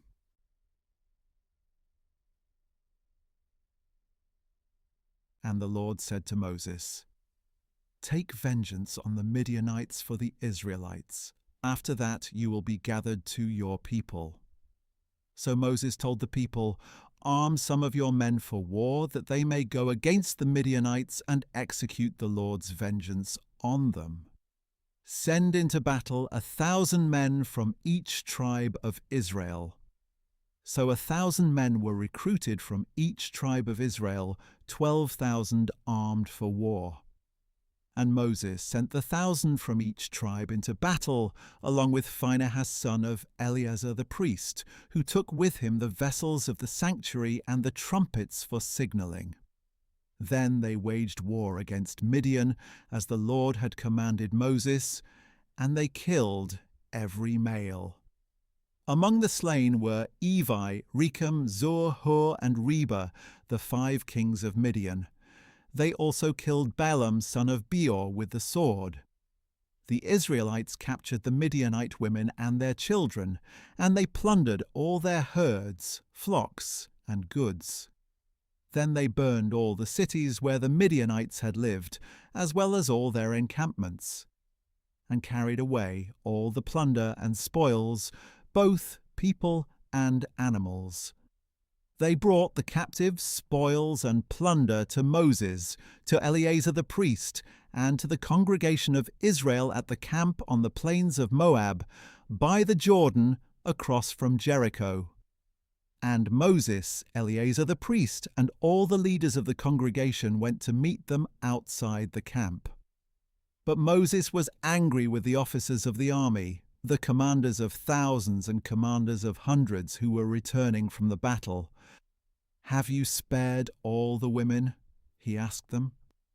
"Look, these women caused the sons of Israel, through the counsel of Balaam, to turn unfaithfully against the Lord at Peor, so that the plague struck the congregation of the Lord. So now, kill all the boys, as well as every woman who has had relations with a man. But spare for yourselves every girl who has never had relations with a man. All of you who have killed a person or touched the dead are to remain outside the camp for 7 days. On the 3rd day and the 7th day you are to purify both yourselves and your captives. and purify every garment and leather good, everything made of goat's hair, and every article of wood." Then Eleazar the priest said to the soldiers who had gone into battle, "This is the statute of the law, which the Lord has commanded Moses. Only the gold, silver, bronze, iron, tin, and lead. Everything that can withstand the fire must be put through the fire, and it will be clean, but it must still be purified with the water of purification. And everything that cannot withstand the fire must pass through the water. On the 7th day you are to wash your clothes, and you will be clean. After that you may enter the camp." The Lord said to Moses, "You and Eleazar the priest and the family heads of the congregation are to take account of what was captured, both of man and beast. Then divide the captives between the troops who went out to battle and the rest of the congregation. Set aside a tribute for the Lord from what belongs to the soldiers who went into battle, 1 out of every 500, whether persons, cattle, donkeys, or sheep. Take it from their half and give it to Eleazar the priest as an offering to the Lord. From the Israelites' half, take 1 out of every 50, whether persons, cattle, donkeys, sheep, or other animals, and give them to the Levites who keep charge on the tabernacle of the Lord." So Moses and Eleazar the priest did as the Lord had commanded Moses. And this plunder remained from the spoils the soldiers had taken: 675,000 sheep, 72,000 cattle, 61,000 donkeys, and 32,000 women who had not slept with a man. This was the half portion for those who had gone to war: 337,500 sheep, including a tribute to the Lord of 675, 36,000 cattle, including a tribute to the Lord of 72, 30,500 donkeys, including a tribute to the Lord of 61, and 16,000 people, including a tribute to the Lord of 32. Moses gave the tribute to Eleazar the priest as an offering for the Lord, as the Lord had commanded Moses.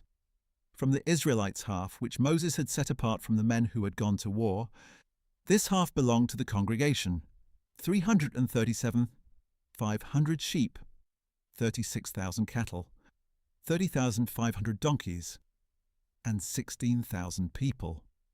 From the Israelites' half, Moses took 1 out of every 50 persons and animals, and gave them to the Levites who kept charge of the tabernacle of the Lord, as the Lord had commanded him. Then the officers who were over the units of the army, the commanders of thousands and of hundreds, approached Moses and said, "Your servants have counted the soldiers under our command, and not one of us is missing. So we have brought to the Lord an offering of the gold articles each man acquired: armlets, bracelets, rings, earrings, and necklaces, to make atonement for ourselves before the Lord." So Moses and Eleazar the priest received from them all the articles made out of gold. All the gold that the commanders of thousands and of hundreds presented as an offering to the Lord weighed 16,750 shekels. Each of the soldiers had taken plunder for himself. And Moses and Eleazar the priest received the gold from the commanders of thousands and of hundreds, and brought it into the tent of meeting as a memorial for the Israelites before the Lord.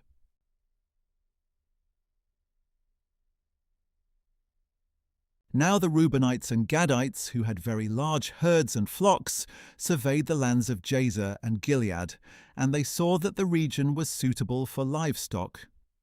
So the Gadites and Reubenites came to Moses, Eleazar the priest, and the leaders of the congregation, and said, "Ataroth, Dibon, Jazer, Nimrah, Heshbon, Elealeh, Sebam, Nebo, and Beon, which the Lord conquered before the congregation of Israel, are suitable for livestock, and your servants have livestock. If we have found favour in your sight," they said, "let this land be given to your servants as a possession. "Do not make us cross the Jordan." But Moses asked the Gadites and Reubenites, "Shall your brothers go to war while you sit here? Why are you discouraging the Israelites from crossing into the land that the Lord has given them? This is what your fathers did when I sent them from Kadesh Barnea to inspect the land. For when your fathers went up to the valley of Eshcol and saw the land, they discouraged the Israelites from entering the land that the Lord had given them. So the anger of the Lord was kindled that day, and he swore an oath, saying, "Because they did not follow me wholeheartedly, not one of the men 20 years of age or older who came out of Egypt will see the land that I swore to give Abraham, Isaac, and Jacob. Not one except Caleb son of Jephunneh the Kenizzite and Joshua son of Nun, because they did follow the Lord wholeheartedly." The anger of the Lord burned against Israel, and he made them wander in the wilderness 40 years, until the whole generation who had done evil in his sight was gone. Now behold, you, a brood of sinners, have risen up in place of your fathers to further stoke the burning anger of the Lord against Israel. For if you turn away from following him, he will once again leave this people in the wilderness, and you will be the cause of their destruction. Then the Gadites and Reubenites approached Moses and said, "We want to build sheepfolds here for our livestock and cities for our little ones. But we will arm ourselves and be ready to go ahead of the Israelites until we have brought them into their place. Meanwhile, our little ones will remain in the fortified cities for protection from the inhabitants of the land. We will not return to our homes until every Israelite has taken possession of his inheritance. Yet we will not have an inheritance with them across the Jordan and beyond, because our inheritance has come to us on the east side of the Jordan."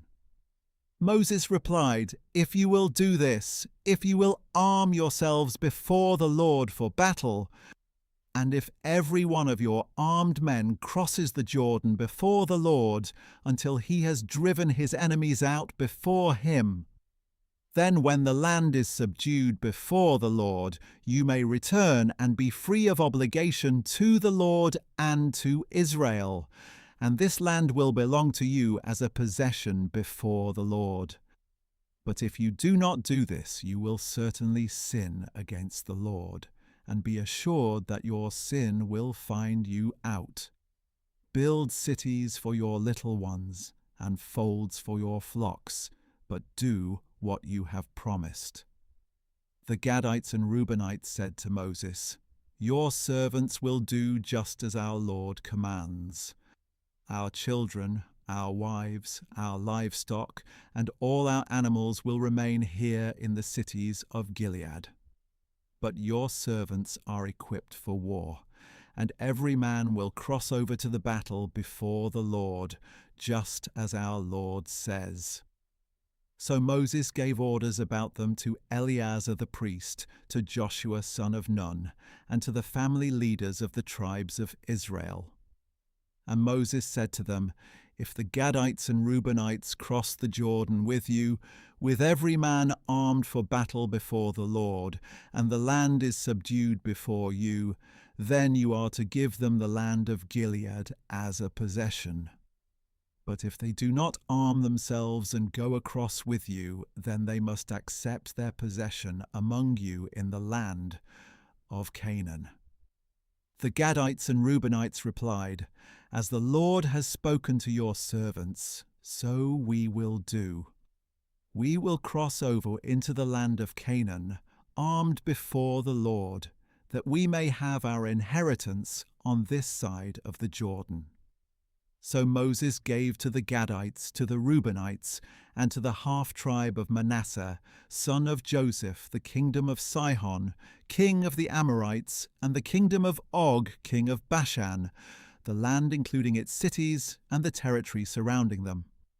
And the Gadites built up Dibon, Ataroth, Aroer, Atroth-Shophan, Jazer, Jogbehar, Beth Nimrah, and Beth Haran as fortified cities, and they built folds for their flocks. The Reubenites built up Heshbon, Elealeh, Kiriathaim, as well as Nebo and Baal-Meon, whose names were changed, and Sibmah, and they renamed the cities they rebuilt. The descendants of Mashiach, son of Manasseh, went to Gilead, captured it, and drove out the Amorites who were there. So Moses gave Gilead to the clan of Machir, son of Manasseh, and they settled there. Jor, a descendant of Manasseh, went and captured their villages and called them Havoth-Joah. And Nobah went and captured Kenath and its villages and called it Nobah, after his own name.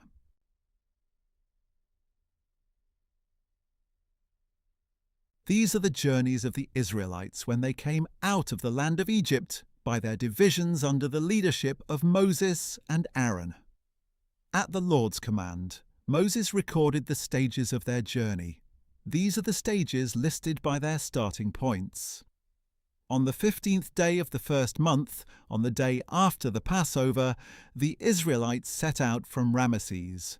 They marched out defiantly in full view of all the Egyptians, who were burying all their firstborn, whom the Lord had struck down among them, for the Lord had executed judgment against their gods.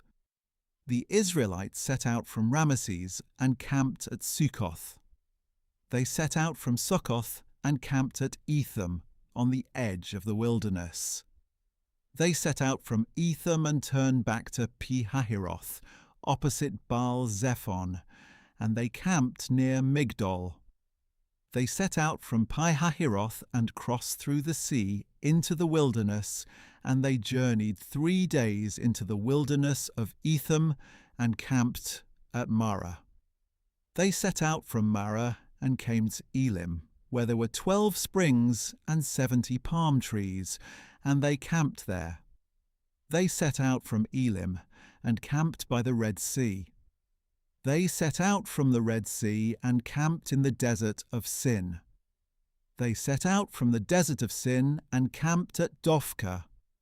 They set out from Dophkah and camped at Alush. They set out from Alush and camped at Rephidim, where there was no water for the people to drink. They set out from Rephidim and camped in the wilderness of Sinai. They set out from the wilderness of Sinai and camped at Kibroth-Hattaavah. They set out from Kibroth-Hattaavah and camped at Hazeroth. They set out from Hazeroth and camped at Rithmah. They set out from Rithmah and camped at Rimmon Perez. They set out from Rimmon Perez and camped at Libnah. They set out from Libnah and camped at Rissah. They set out from Rissah and camped at Kehelatha. They set out from Kehelatha and camped at Mount Shepher. They set out from Mount Shepher and camped at Haradah. They set out from Haradah and camped at Makheloth. They set out from Makheloth and camped at Tahath. They set out from Tahath and camped at Terah. They set out from Terah and camped at Mithkah. They set out from Mithkah and camped at Hashmonah. They set out from Hashmonah and camped at Moseroth. They set out from Moseroth and camped at Bene-Jaakan.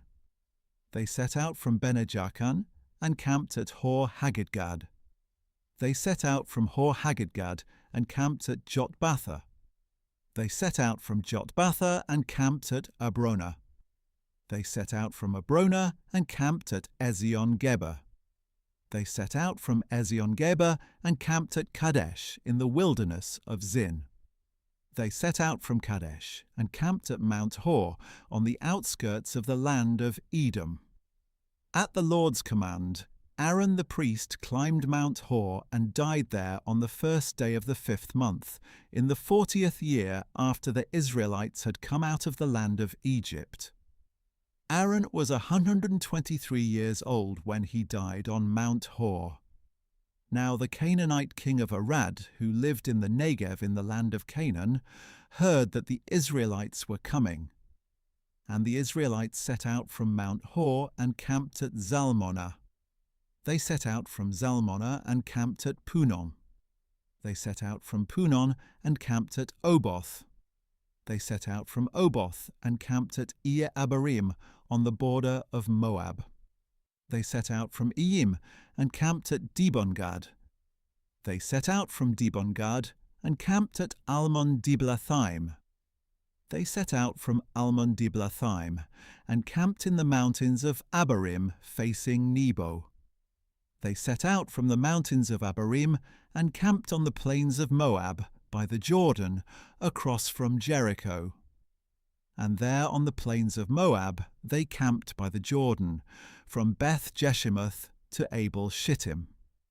On the plains of Moab by the Jordan across from Jericho, the Lord said to Moses, "Speak to the Israelites and tell them, when you cross the Jordan into the land of Canaan, you must drive out before you all the inhabitants of the land, destroy all their carved images and cast idols, and demolish all their high places.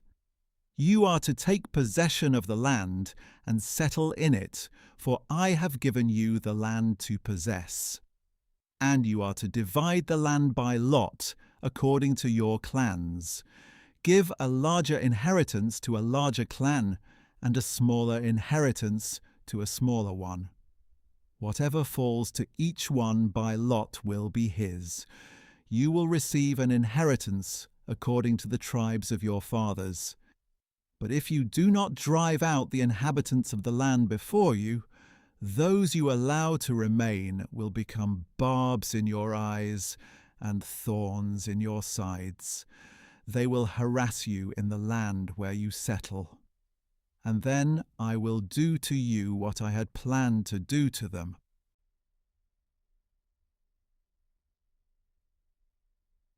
Then the Lord said to Moses, "Command the Israelites and say to them, when you enter the land of Canaan, it will be allotted to you as an inheritance with these boundaries. Your southern border will extend from the wilderness of Zin along the border of Edom. On the east, your southern border will run from the end of the Salt Sea. Cross south of the ascent of Akrabim, continue to Zin, and go south of Kadesh Barnea. Then it will go on to Hazar Adar and proceed to Asmon, where it will turn from Asmon, join the brook of Egypt, and end at the sea. Your western border will be the coastline of the Great Sea. This will be your boundary on the west. Your northern border will run from the Great Sea directly to Mount Hor, and from Mount Hor to Lebo Hamath, then extend to Zedad, continue to Ziphron, and end at Hazar Enan. This will be your boundary on the north. And your eastern border will run straight from Hazar Enan to Shechem. Then go down from Shechem to Riblah on the east side of Ain, and continue along the slopes east of the Sea of Chinnereth. Then the border will go down along the Jordan and end at the Salt Sea. This will be your land, defined by its borders on all sides. So Moses commanded the Israelites, "Apportion this land by lot as an inheritance. The Lord has commanded that it be given to the 9.5 tribes. For the tribes of the Reubenites and Gadites, along with the half-tribe of Manasseh, have already received their inheritance.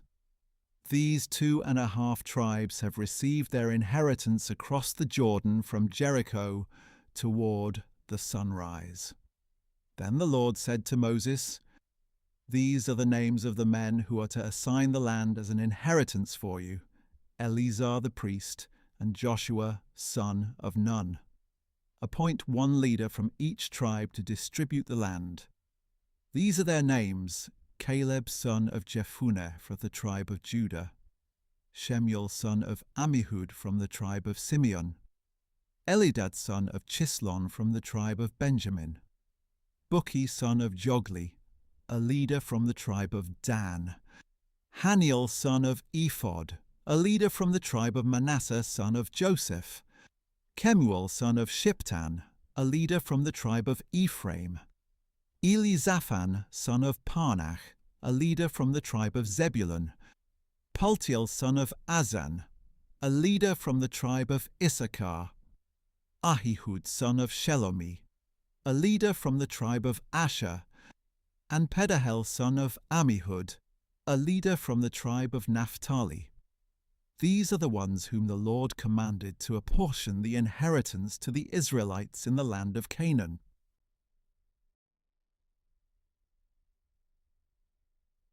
Again the Lord spoke to Moses on the plains of Moab by the Jordan across from Jericho. Command the Israelites to give from the inheritance they will possess, cities for the Levites to live in, and pasture lands around the cities.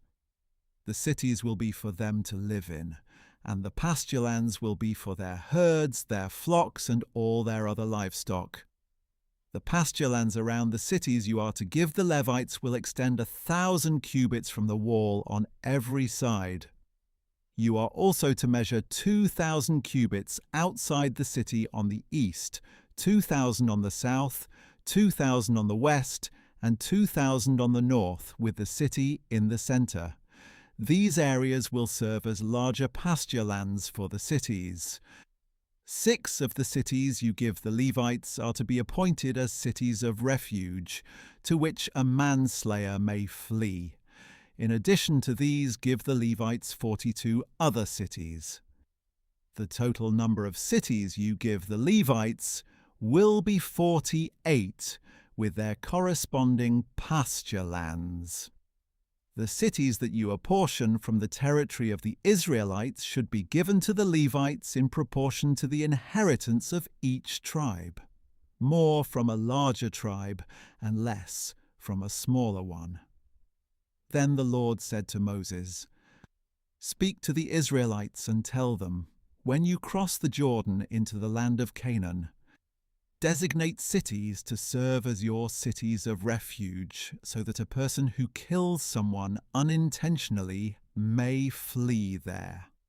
You are to have these cities as a refuge from the avenger, so that the manslayer will not die until he stands trial before the assembly. The cities you select will be your 6 cities of refuge. Select 3 cities across the Jordan, and 3 in the land of Canaan as cities of refuge. These 6 cities will serve as a refuge for the Israelites and for the foreigner or stranger among them, so that anyone who kills a person unintentionally may flee there. If, however, anyone strikes a person with an iron object and kills him, he is a murderer. The murderer must surely be put to death.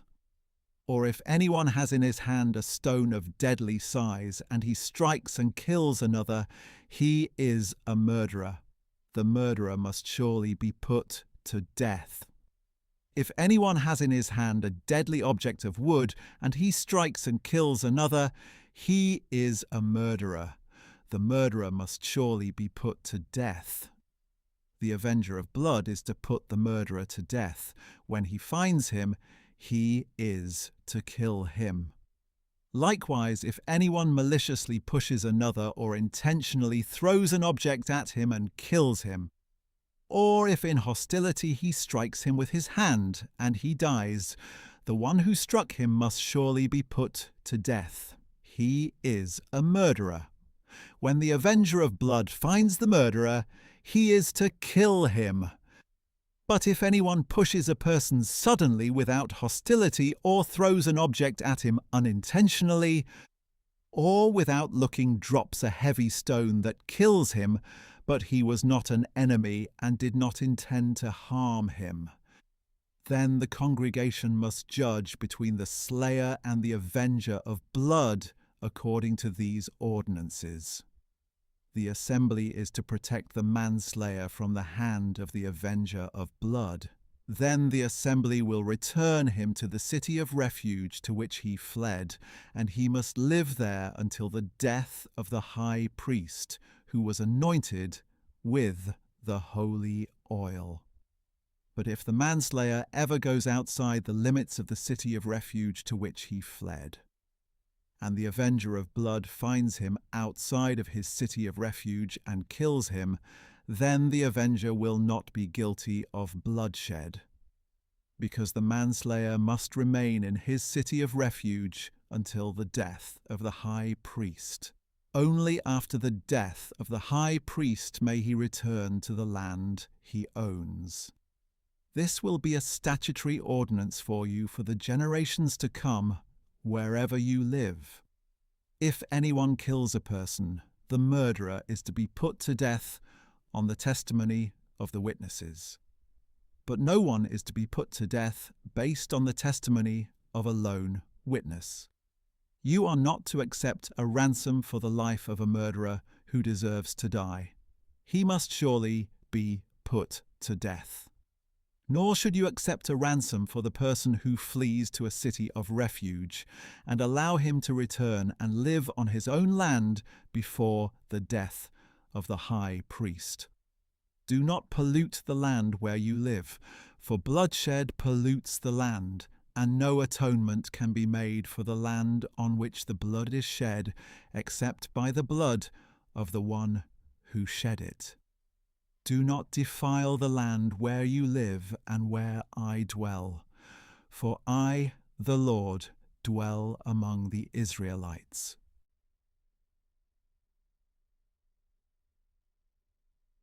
Now the family heads of the clan of Gilead, son of Machir, son of Manasseh, one of the clans of Joseph, approached Moses and the leaders who were the heads of the Israelite families and addressed them, saying, "When the Lord commanded my Lord to give the land as an inheritance to the Israelites by lot, he also commanded him to give the inheritance of our brother Zelophehad to his daughters. But if they marry any of the men from the other tribes of Israel, their inheritance will be withdrawn from the portion of our fathers and added to the tribe into which they marry. So our allotted inheritance would be taken away. And when the Jubilee for the Israelites comes, their inheritance will be added to the tribe into which they marry, and taken away from the tribe of our fathers." So at the word of the Lord, Moses commanded the Israelites. The tribe of the sons of Joseph speaks correctly. This is what the Lord has commanded concerning the daughters of Zelophehad. They may marry anyone they please, provided they marry within a clan of the tribe of their father. No inheritance in Israel may be transferred from tribe to tribe, because each of the Israelites is to retain the inheritance of the tribe of his fathers. Every daughter who possesses an inheritance from any Israelite tribe must marry within a clan of the tribe of her father, so that every Israelite will possess the inheritance of his fathers. No inheritance may be transferred from one tribe to another, for each tribe of Israel must retain its inheritance. So the daughters of Zelophehad did as the Lord had commanded Moses. Mahlah, Tirzah, Hoglah, Milcah, and Noah, the daughters of Zelophehad, were married to cousins on their father's side. They married within the clans of the descendants of Manasseh, son of Joseph, and their inheritance remained within the tribe of their father's clan. These are the commandments and ordinances that the Lord gave the Israelites through Moses on the plains of Moab, by the Jordan, across from Jericho.